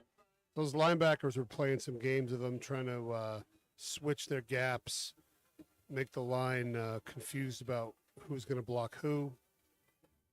Jamison the Blade Wade will check in at linebacker. Changing spots on the field, this wide receiver, Cameron Cook. Shotgun snap for Ebner. His pass is thrown behind the line of scrimmage, and picking it up on a carom is Austin Vincent. And Vincent. Are they calling that a backwards pass? It looked that way. I mean, I called it backwards it pass. bounced on the ground, so I'm assuming that. Yeah, it should be an incomplete pass. I would have to agree. Of course, you call that live, so it looked like a backwards pass initially, but if you go back and start drawing some lines on the telestrator, you might. I don't think it might be an even line. Yeah, that was questionable. But they're going to call it good, so they're going to credit big stop Vincent with the reception. Big stop here. Gain of 6. Toss up top. 3rd down and 9 from the 48-yard line. Empty set for Ebner. His pass is caught, and trying to make a move is Lee, and they're going to string him out and belt them backwards. Nice job by the white shirts. A whole slew of tacklers over there. Xavier Sanchez was one of the guys there. Caleb Heydrich, Carson Mouter, they're providing the muscle on that particular play. And that was exactly what Red Mountain's defense needed to step up and do. They got him off the field, provided this punt goes according to plan. And offense has got to answer here. We're almost out of this third quarter, so they got to step up and start making some plays. There haven't been many 3-and-outs tonight, and the Red Mountain defense gets a 3-and-out on this series. Now the Longstreet scoreboard has gone out here. Snap back to Clegg as the Mountains had a rush. Don't field it. Good work. Just get the heck out of Dodge right there. It's a great pump by Clegg, and this is going to flip the field, and this punt will be marked inside the 5-yard line. So the Blackhawks saying we can win this game by playing tremendous defense and running the football, and that is their recipe for success. And thus far, with 17 and a half seconds to go in quarter number 3, it's working. They lead it 14-7. Yeah, and, you have to be careful here, too, with an inexperienced quarterback backed up. A safety would make this a 2-score game here. So you really need to make sure you run something safe, give yourself a little room, get into the fourth quarter here. How about a 97-yard scoring play, Chris? Would that work for you? I'd take that. Sure. Jacoby Lane lines up to the far side at the top of your screen. Bodie Wagner in the slot to the right. And working about 3 yards deep in his end zone is Kyle Heath. There goes Lane in motion. They give it to Lennox Lawson in the backfield. And Lennox is going to run off that left tackle and try to give his offense a little room to work with. He'll take it across the 5, maybe to the 5. And that will be the final play of quarter number 3. We have played 3 quarters here at Williamsfield High School in Gilbert, Arizona. As we move to the 4th and final stanza, our score, Blackhawks 14, Mountain Lions 7. You're watching Red Mountain Football on RMTV.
Back inside the broadcast booth, Kevin Derryberry alongside Chris Andrellis, the pride of Virginia Tech football, a one-time Hokie.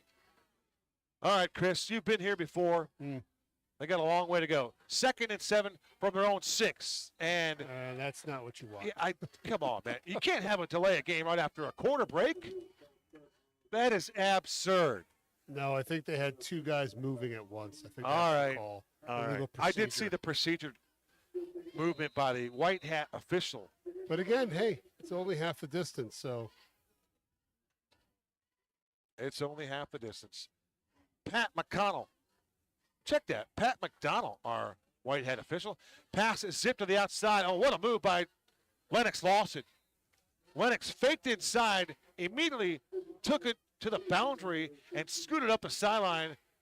And it looks like it's a chain-moving catch and run. And the Mountain Lions look to be in no huddle mode right now, just trying to get some tempo. You know, you want to make sure, even if you score here, that you have enough time to get another possession at the end of the game here. So they're picking up the pace. Gain of 12. Deep ball for Lennox Lawson, and he wasn't able to run underneath that one. I like the idea there. Great idea to stretch the field with Lennox Lawson. He had one-on-one coverage. Kyle Heap through the vertical route, and he just missed. And you got to figure for Kyle Heap, that's just reps in practice that he probably does not get. Yeah, especially with Lennox. You know, it's a struggle enough to get your number 1 quarterback reps with all his receivers throwing all the routes they might throw. The backup, unless he's stealing time afterwards, probably not getting those reps. So Kyle Heap will have a 2nd and 10 here, and it's going to be Kyle Heap on the design run. Not much doing for Heap on that play.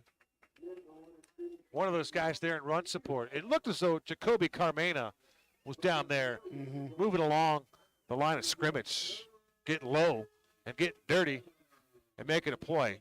11:08 to go. 1 possession game for the Mountain Lions. They trail it by 7. Big play here for Kyle Heap. 3rd down and 10 from their own 15-yard line. Looks like you're going to get some soft coverage here from Williams Field. Quarters coverage. Lennox breaks out to the that ball is picked up. It's intercepted by the Blackhawks. And taking it in and scoring on the pick 6. We couldn't tell you who it was. It's 45, but it's not on the roster. That has happened here before. That is what did Red Mountain in here before. That was not what it was supposed to be. No. It looked like they were trying to throw to Lennox, and Lennox hadn't even come out of his break yet. And the ball was in the air. And the only guy that saw it was the Williams Field defender. And that's not what you want in this situation, because now they can just run the ball all they want, and the clock is now your enemy. A pick 6 inside 10 yards, and that is a game-changing play as Clegg will come on for the extra point try out of a hold of Austin Vincent. Snap is back, the hold is good, and the kick is banged right through the uprights. 10:41 to go. Our new score, Williamsfield 21, Red Mountain 7, and that was a game-altering pick 6 by the Blackhawks. Yeah, they're not out of it yet. There's still over 10 minutes left to play here. If they can get a scoring drive, they could punch one in here. Anything can happen with the way the defense has been playing. But they're going to have to get it going real quick. We'll take a short timeout. Blackhawks 21, Mountain Lions 7. You're watching Red Mountain Football on RMTV.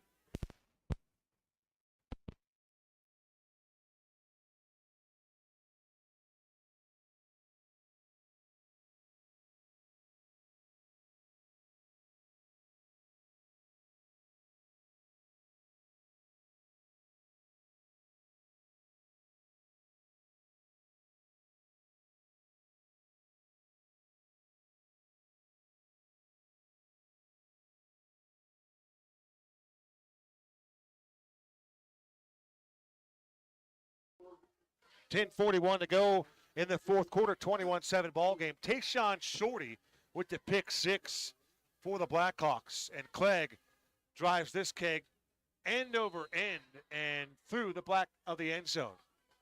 So Kyle Heap will get a new opportunity here. His team trailing by 2 touchdowns. And now CA, you might have to change things up and be a little bit more aggressive here, down by 2. Yeah, there's you can't be conservative at this point. You have to get pedal to the metal here and start taking shots. I think a dink and dunk drive is not what you want. You got to get the ball down the field. So Tavion Sung will be one wide receiver here. Cannon Skidmore will line up in the slot to the right. Jacoby Lane singled up to the near side. At the edge of the formation, Lennox Lawson remains in at tailback.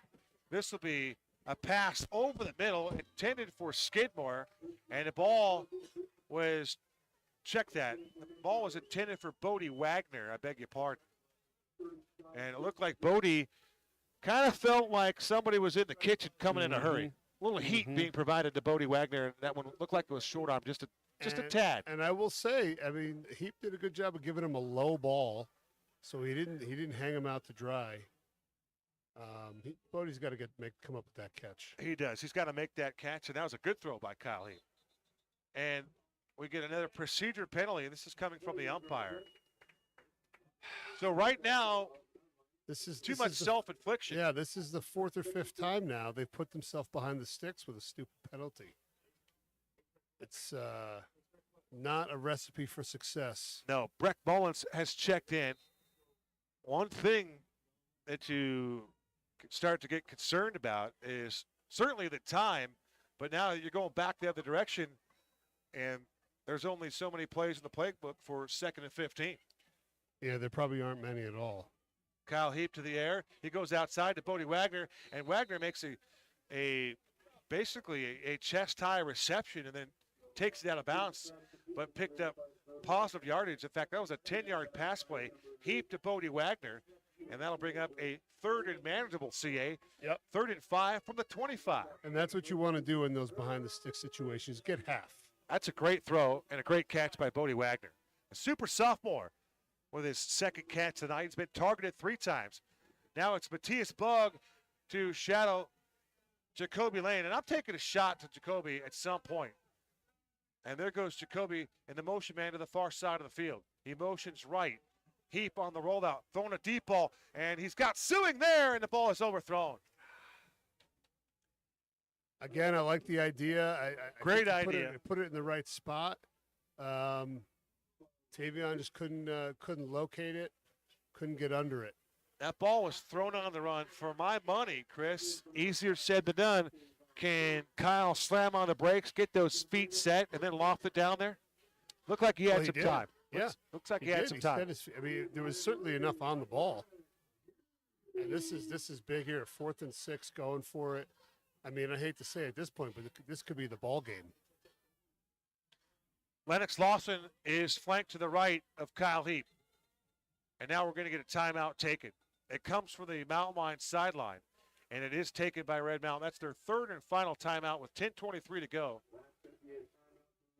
And so Coach Enders will talk things over with BMAC and the headset, and they'll get together, and when they come back on the field, they're going to have their best play at 4th and 5, Chris Andriatis. Yeah, and that's a good timeout to take. I mean, it's obviously a critical juncture in the game. You want to make sure all your I's are dotted and your T's are crossed. Also could set up a razzle-dazzle situation, maybe an exotic play here. So, CA, are you a rugby guy? No. No. Tanner DeMassa is a big rugby guy. I got recruited to play rugby, and I went. They invited me to go to a game. There was a club that was back in New Jersey, and I watched the girls' game and promptly left and did not come back after seeing how vicious the girls were. I could only imagine what the guys would do to each other. So I said, thank you very much. I'm just going to enjoy my retirement. Siope Kolomatangi was a big rugby guy. Oh, yeah. Charlie Oman, another big rugby guy at Red Mountain. 4th and 5, possession play from the 25. Heap looks right, fires right, and the ball is caught by Jacoby Lane, and it's all about the spot right now. And there is official there, and 2 more flags come flying in. So let's sort it out. But a nice delivery of the football as Kyle Heap delivered a strike to Jacoby Lane right as he was straddling the line necessary to move the sticks. From our angle, it looked like he has the first down where he caught the ball. I don't know what the flag is. Well, anyway, I was talking to Tanner Face DeMassa mask. about rugby. Yeah. And in New Zealand, they have a rugby team. I believe it's the All Blacks rugby team. And they are like state of the art. They are like at the pinnacle of rugby, right? They are right up there. Tanner DeMassa, very familiar with it. Oh. So we're talking a global outreach. And rugby can move the needle for some people, to say the least. Very popular European type sport. Overseas, globally. Of course, in the United States, we've got the National Football League that tends to supersede. Working from the gun, it's Kyle Heap, empty set, and he zips a pass over the middle of the field, and the ball is in and out of the hands of Lennox Lawson. Now, you talk about a little gas on that throw. Kyle Heap put something on that one. That one had a lot of giddy up on it. He did. And, it's a tight window he's trying to fit it into. And he is getting it to him, on a downward trajectory, so he can catch it and go to the ground. They've got to go back to what they ran earlier with Jacoby in motion, I think. This is the third meeting between these two programs in the program's history. From the pocket, deep ball far sideline, he's got Jacoby Lane with the one-handed catch, and he's taken down to the 10-yard line. Making it look easy. Beautiful throw and catch. Kyle Heap to the streaking Jacoby Lane, running the vertical route, and that is one of the finer catches you will ever see in high school football. Oh, my goodness. Inspector Gadget has done it again. Timeout taken on the field. 9:40 to go. Two-touchdown game. Wow. That was a big play. It was a little bit overthrown, and Jacoby, with that wingspan, just stuck the hand out there with his fingertips and was able to pull it in and come up with a big play there. That's huge. All 6'5", 190 pounds of Jacoby Lane. That's why he's nicknamed Inspector Gadget. But he has that range. This one goes for 50 yards on the catch and run from Kyle Heap to Jacoby Lane. And how about that? 11-inch hands for Jacoby Lane. 11 inches. You've measured him?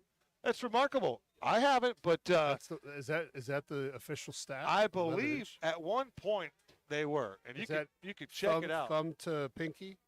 You gotta check the. Yeah, I mean, that's a man-child hand right there, right? That's his wingspan is like mitt. His wingspan's like 17 or 18, I believe. It's crazy. And there goes Bodie Wagner in motion. And it's Kyle Heap. And before Kyle Heap could snap the football, there's another procedure penalty. And Chris, Kyle Enders has got to be just seething right now. It's the self-inflicted. It's a lack of focus. Tell us what the difference is between Carter Crispin and Kyle Heap as far as the cadence. Well, the cadence should be the same. What's causing all the problems tonight? They were jumping with Carter too. I don't know what's going on. It's the same group. Yeah. Martinez, Whitney, Hancock, Giles, and company. They work from the 15. Heap from the pocket to the end zone. Watch 6. A jump ball for Jacoby Lane. And there's going to be a flag. Offensive pass in the corner. Oh, I hope they do not. They are, because he put his hands out and then tackled the guy to the ground. Well, let's wait and see what the call is. He pushed off. Jacoby tried to make a one-handed catch again. Pass interference, offense. Great analysis, Chris Andriotis. Unfortunately, when you have that 17-foot wingspan, as you said, Kev, it's very easy to see when you lock your arm out on the corner. Yeah, that does tend to be a problem. Jacoby's not going to be able to sneak anything by. He's just too darn big. And so the long team scoreboard said it's 1st and goal from the 30. The ball was taken to the 10. I don't know how it's 1st and goal. Heap to the outside. Ball's too tall for Jacoby Lane. And the refs want to make their presence felt. There's another flag on the play. I tell you what, Tavion Sewing was wide open on the boundary near sideline. And that Kyle Heap pass just sailed way over Jacoby Lane. And this is one of the things with your backup quarterback. He just doesn't have the reps. Getting to his third, check down is probably not something that he's used to doing. So you're going to miss those longer developing routes. In the all-time series, I mentioned this, a game apiece. This is the rubber match, if you will, and it's an East Valley Region game. Heap to the air again, same pass play, different wide receiver, and Bodie Wagner unable to haul this one in. And that's a drop pass by Bodie Wagner, the second on this drive, perhaps. It looked like they were going to Sewing on the deeper route, and Bodie got himself into the window. Based on the reaction of Coach McDaniel, I would agree with that. Yeah. Because it looked like the same play again, other than, again, Sewing was the initial target. So now Jacoby. 30-30, I don't know what you're going to go with here. Big play. Heap back to throw, looking left again, waiting for Jacoby to make a move. Jump ball, watch Jacoby Lane, and he dropped the football. Holy Toledo. You don't see that every day. But Jacoby Lane got himself open, and he was in position to hold that one in, and he dropped the football. He deftly moved in between the two defenders to not interfere. He split them. He turned around. He had his body in position, just couldn't come up with the catch. That's UT kind of stuff, right, as far as the ability to get open, the adjustment on the football. Yeah. But you got to catch the ball. Tough break for Jacoby Lane. He'll tell you he's got to catch that. He knows as well as anybody. Now it's 4th and goal from the 30. Do they try it again? Heap trying to use the hard count. Wait for Jacoby. Zips it past the lane. The ball's intercepted. It's picked off. Here come the Hawks. Going down the sideline. They got to get him. He has a chance to go. And finally, it's Jefferson Giles to save the day for the Red Mountain Lions for a moment. It was Josiah Dye with the interception, and Jefferson Giles came over there to take him down. Oh, I thought it was Jefferson. Double check that. No, it was Austin Whitney, I believe. 53. It was indeed Austin Whitney. That's, yeah. Again, I don't know whether there was a miscommunication. It looked like he wanted to throw the ball sooner than Jacoby was ready to turn around and look for it, because he was still in full stride and hadn't even looked back, and the ball was in the air. So similar as the earlier interception, and that's man, that's a gut punch right there. Josiah Dye with a 55-yard interception return, sets up shop for the Hawks at the 35-yard line. Already staked to a 21-7 lead, 8:27 to go in this one, and that was quite a blow to this football team. Yeah. You know, and it did kind of have all the looks of a trap game. You know, you have Highland coming in next week, and I'm sure they were looking at that on that schedule, and not taking care of business here tonight. Yet, anyway.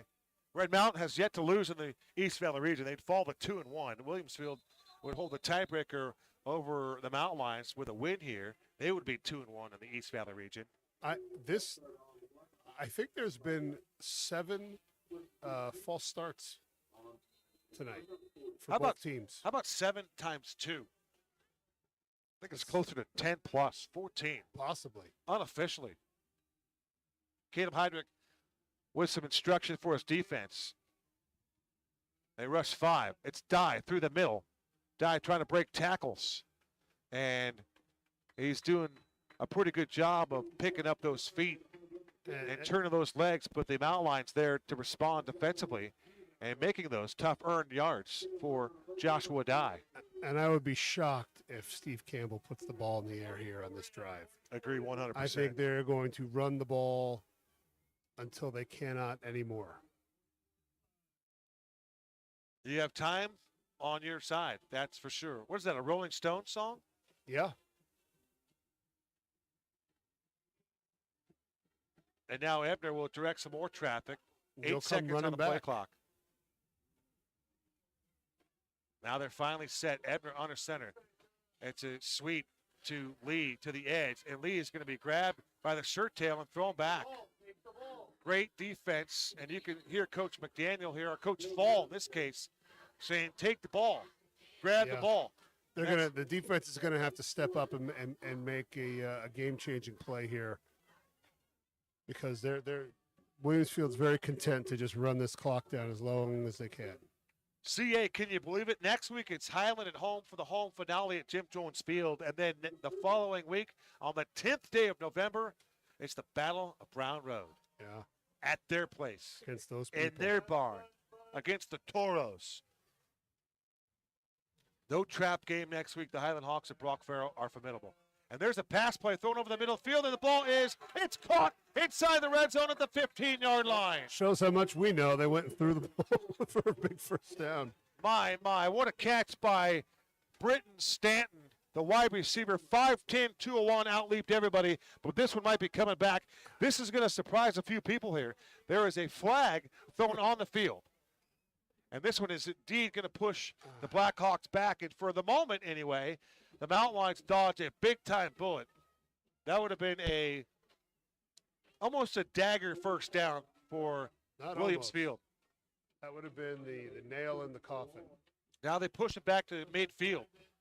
Again, not many plays for third down and 26. This is third and a cab ride here for Steve Campbell's football team. The quarterback remains Travis Ebner, 6'3", 175. There goes Lee in motion, and he sets up on the far side. 3 wide receivers to the left, 1 to the right. They set up a screen. The ball's batted down. Tanner DeMassa gets to the quarterback and bats that ball down and saves the day momentarily for now. And stops the clock. Indeed, that's a huge play by Tanner DeMassa.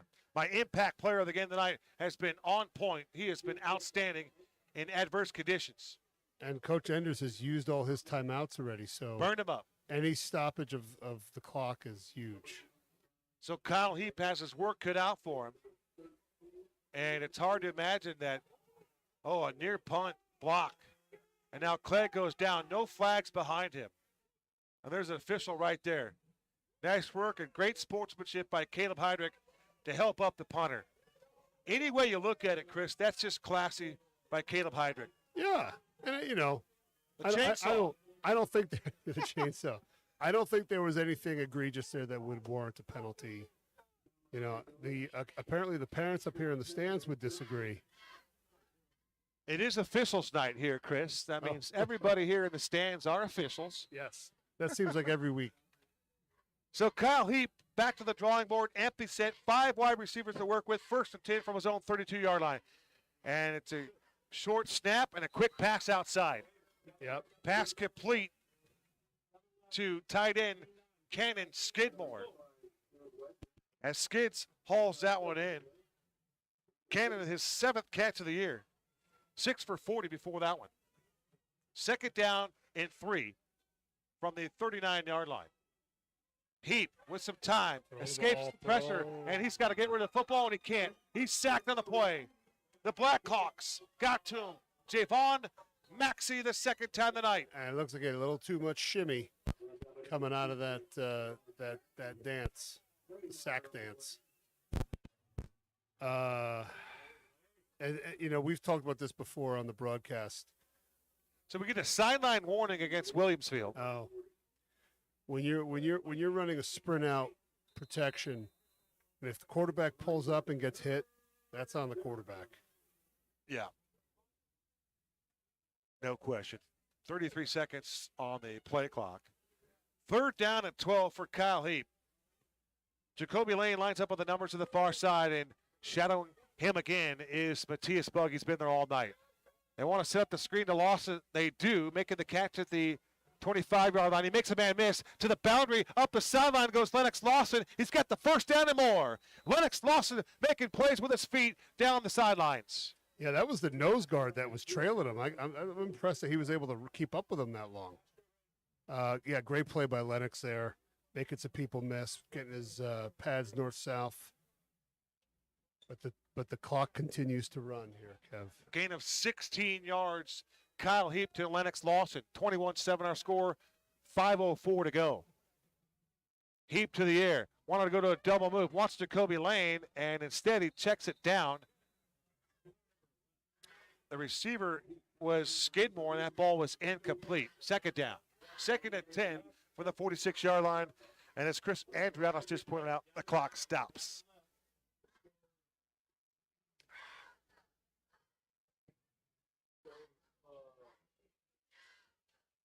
On homecoming 2022, the Mountain Lions seeking revenge and redemption are coming up empty with 4:57 to go in this one. Our score in last year's game, the final, 21-7 Blackhawks. We're in that same point again. And now it's Kyle Heap on the zone read. And Heap keeps it himself. Great job of selling out by Lennox Lawson. That deception by the running back to continue out the fake is vital for the success of a play, Chris. Yeah, for sure. And,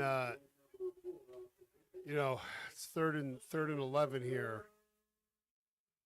I imagine you got to put the ball in the air at this point. 3rd down, 9 for the 47-yard line. Out of the gun, it's Heap, and he zings a pass over to the far sideline and is too far away for Jacoby Lane and his range and his reach to make a bid at that pass. Yeah. So incomplete. 4th down and 9 from the 47-yard line of Red Mountain. And this is the ball game, ladies and gentlemen. Trailing 21-7.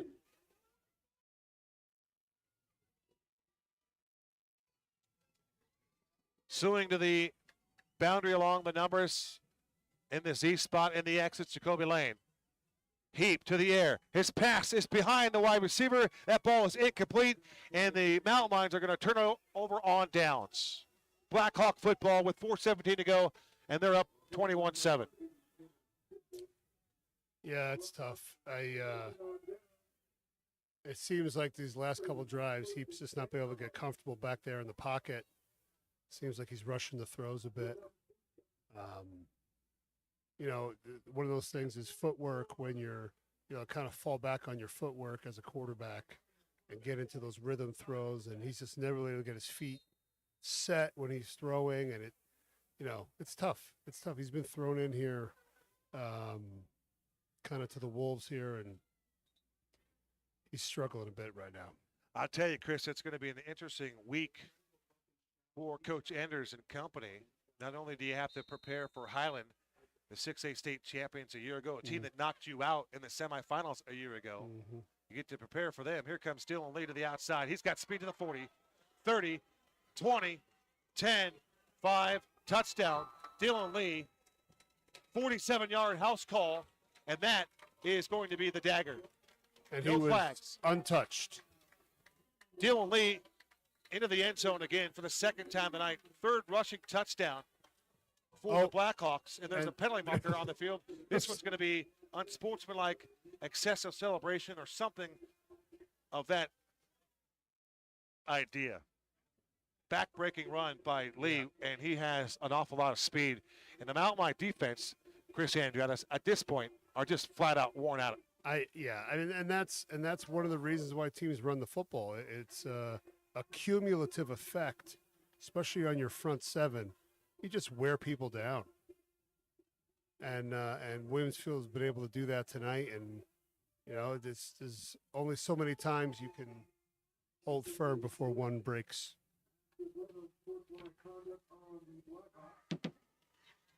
And there are the late arriving fireworks after the Dylan Lee 47-yard gallop to the end zone. You always like it when the pyrotechnics group is on time. They're waiting to see what happens with the extra point. Snap is back to Austin Vincent. It's a low snap. He gets it down, and the Clegg point after try is good. It was a knuckler, but he got it just above the crossbar. And it's now 28-7. Williamsfield responding after that region loss to South Point Catholic on the road in Tucson last week. They're up by 3 touchdowns here in an East Valley region game, and they're looking to decide the rubber match with Red Mountain with a victory here at home on homecoming as they lead 28-7. How does this bode for the standings in the region now? Does this set up the Mountain View? Let's see here. I'll just give you the standings, Chris. Oh, And you well, can we're going to have decipher a, looks like it's going to be a three-way tie as of now, assuming South Point wins this week.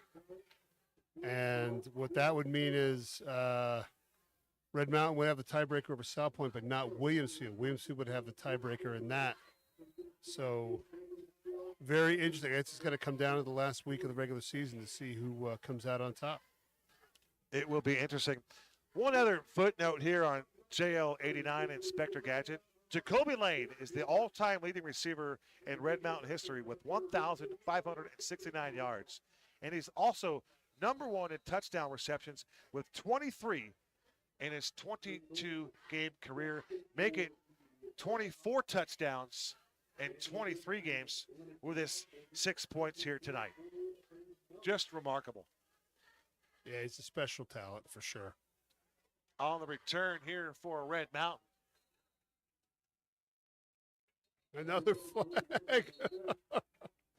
Bodie Wagner on the And return. a hat. Couple of flags down. Caleb Heydrich is running off the field with the I didn't touch him mind and body language. You know, right hand to the right, left hand up top, above your head. I'm good. I'm Yeah. clear. You might as well just have an I'm guilty sign. So you got two flags, one at the 29-yard line, another one at the 46-yard line. You got a hat thrown down as well.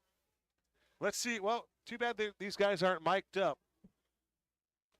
With everything that's done in high school football now, you would think that there are a couple things we could get solidified. A is miking up the official. It just needs to happen. And it will eliminate the guesswork for everybody in the stands, plus the broadcast team. You're going to have offsetting personal fouls. Dead ball foul. Yeah, unsportsmanlike on both sides. Boy, we were talking about a fast-moving game at one point. Then Chris Andretta started talking about the timing of the game. As soon as you start talking about the timing of the game, Maxwell Bocoon, things start to go the other direction, don't they? We've been here for a long time, and that's all on Chris Andriatis. I apologize. That's all on CA. Hey, in baseball, you get a first 3-4 innings, you're just cruising, right? Somebody says, oh, my gosh, the pace of this game is amazing.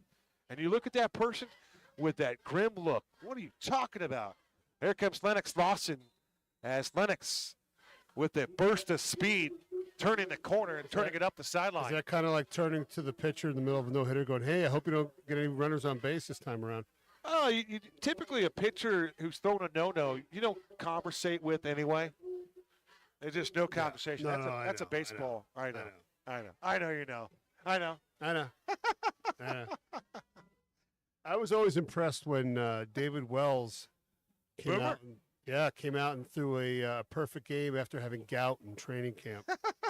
Exactly.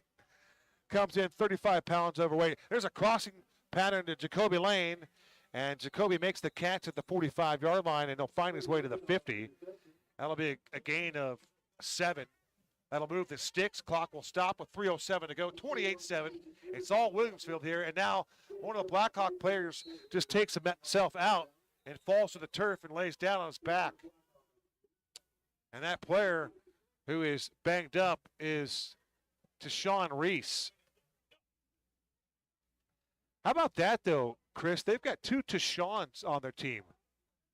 That is interesting. Because I think 45 intercepted that ball. They said that was Tashawn somebody. And now we've got Tashawn Reese down on the turf. You just don't see that every game. Injury timeout here at Williamsville High School. You're watching Red Mountain Football on RMTV.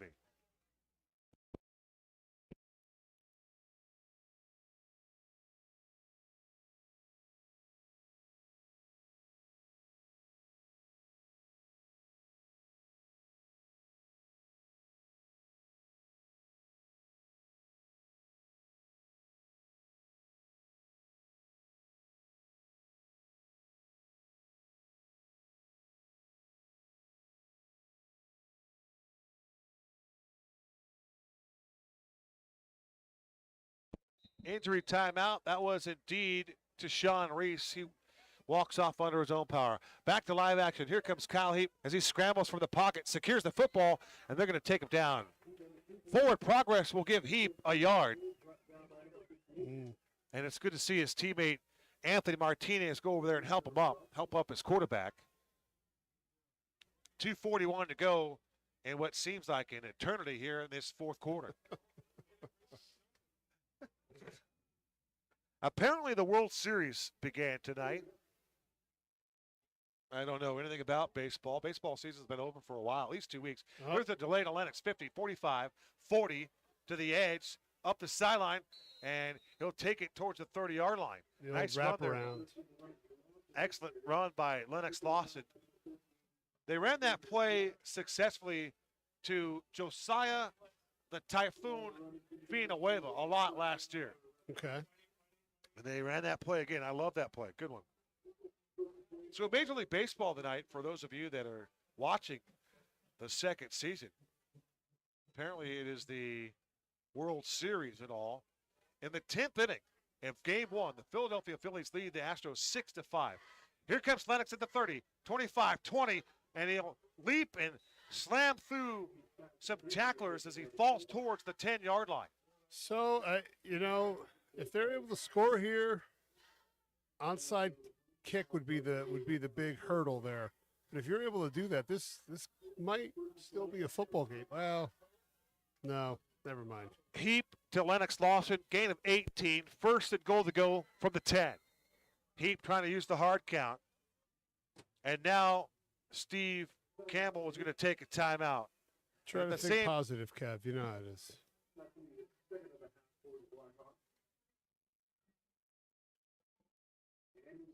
So the clock stops at 1:53, and Steve Campbell is having a discussion with the linesman, and he was something that he was concerned about before. I talked with Coach Campbell before the game about the Arizona State coaching situation, and I think a lot of us are in the Sean Aguano camp.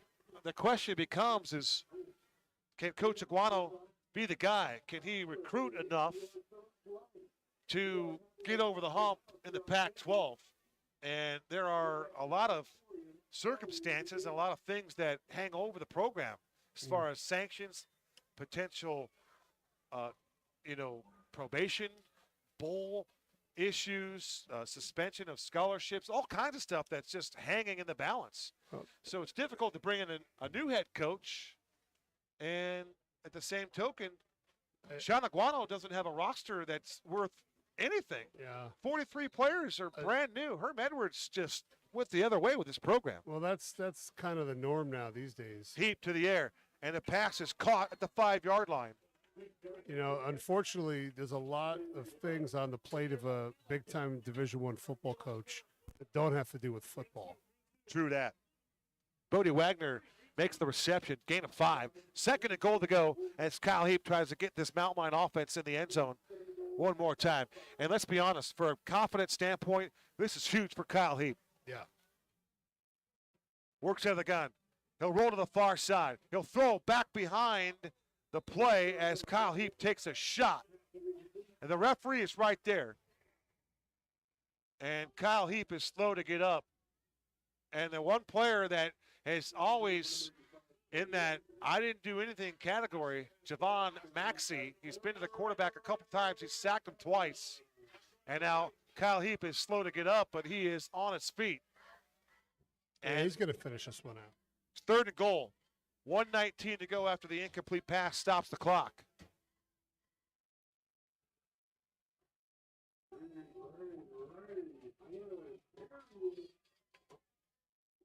Heap works out of the gun.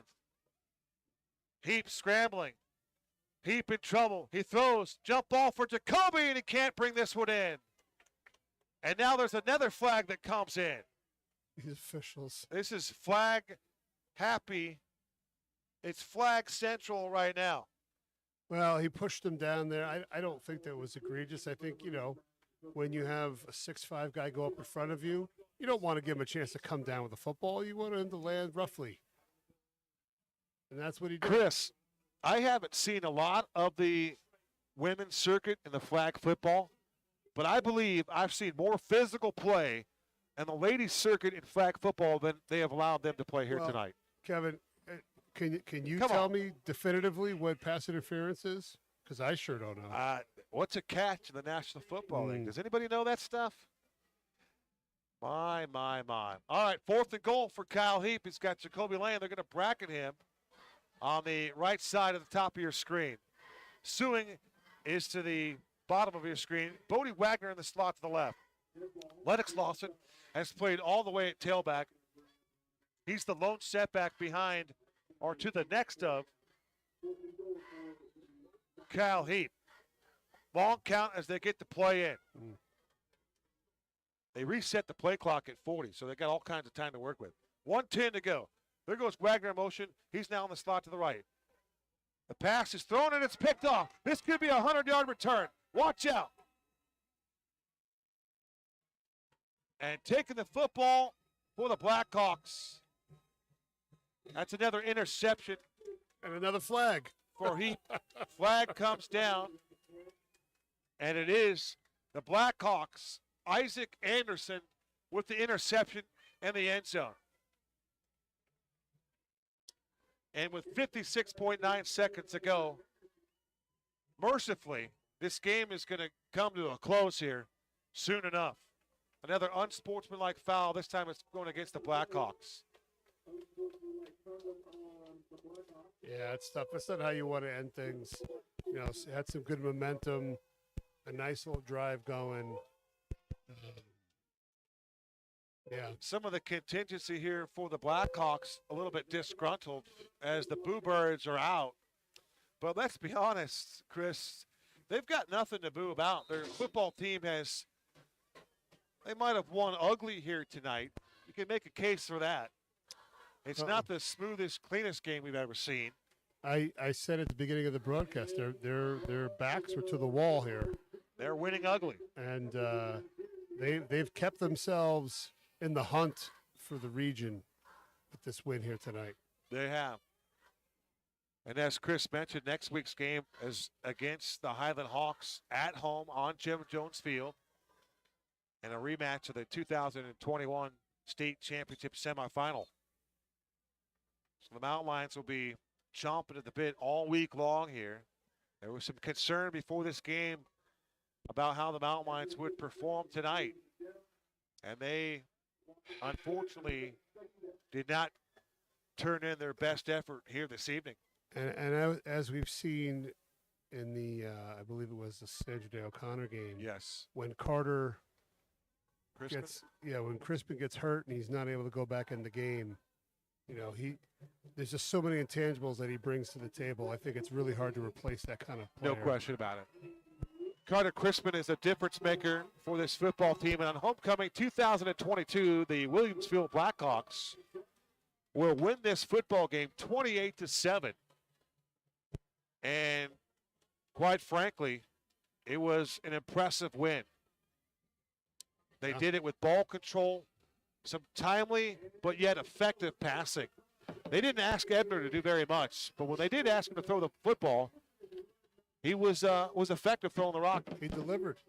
And, and I think there was a moment where Red Mountain had scored, and it looked like it was a 7-7 game, and Williamsfield came right back down and scored another touchdown, and it just, at that point, it just seemed like it might be out of reach, and it ended up being the case. Too much run game for the Blackhawks, very physical play on defense. These guys were absolutely popping one another for its entirety. Yeah. For our outstanding broadcast crew here tonight, we thank everybody for the contributions. Jeremy Knutson, our technical producer. And for our global viewing audience, we certainly welcome and we thank you for your contribution tonight, viewing tonight's game. Always a pleasure. And for the fellows behind the scenes, great job as always. For my broadcast partner, Chris Andriatis, I'm Kevin Derryberry. It's been our pleasure. Great physical health, accompanied by lifelong mental health, is what we all strive for. Remember, it takes one conversation to impact or make a difference in someone's life. Until next time, so long for now.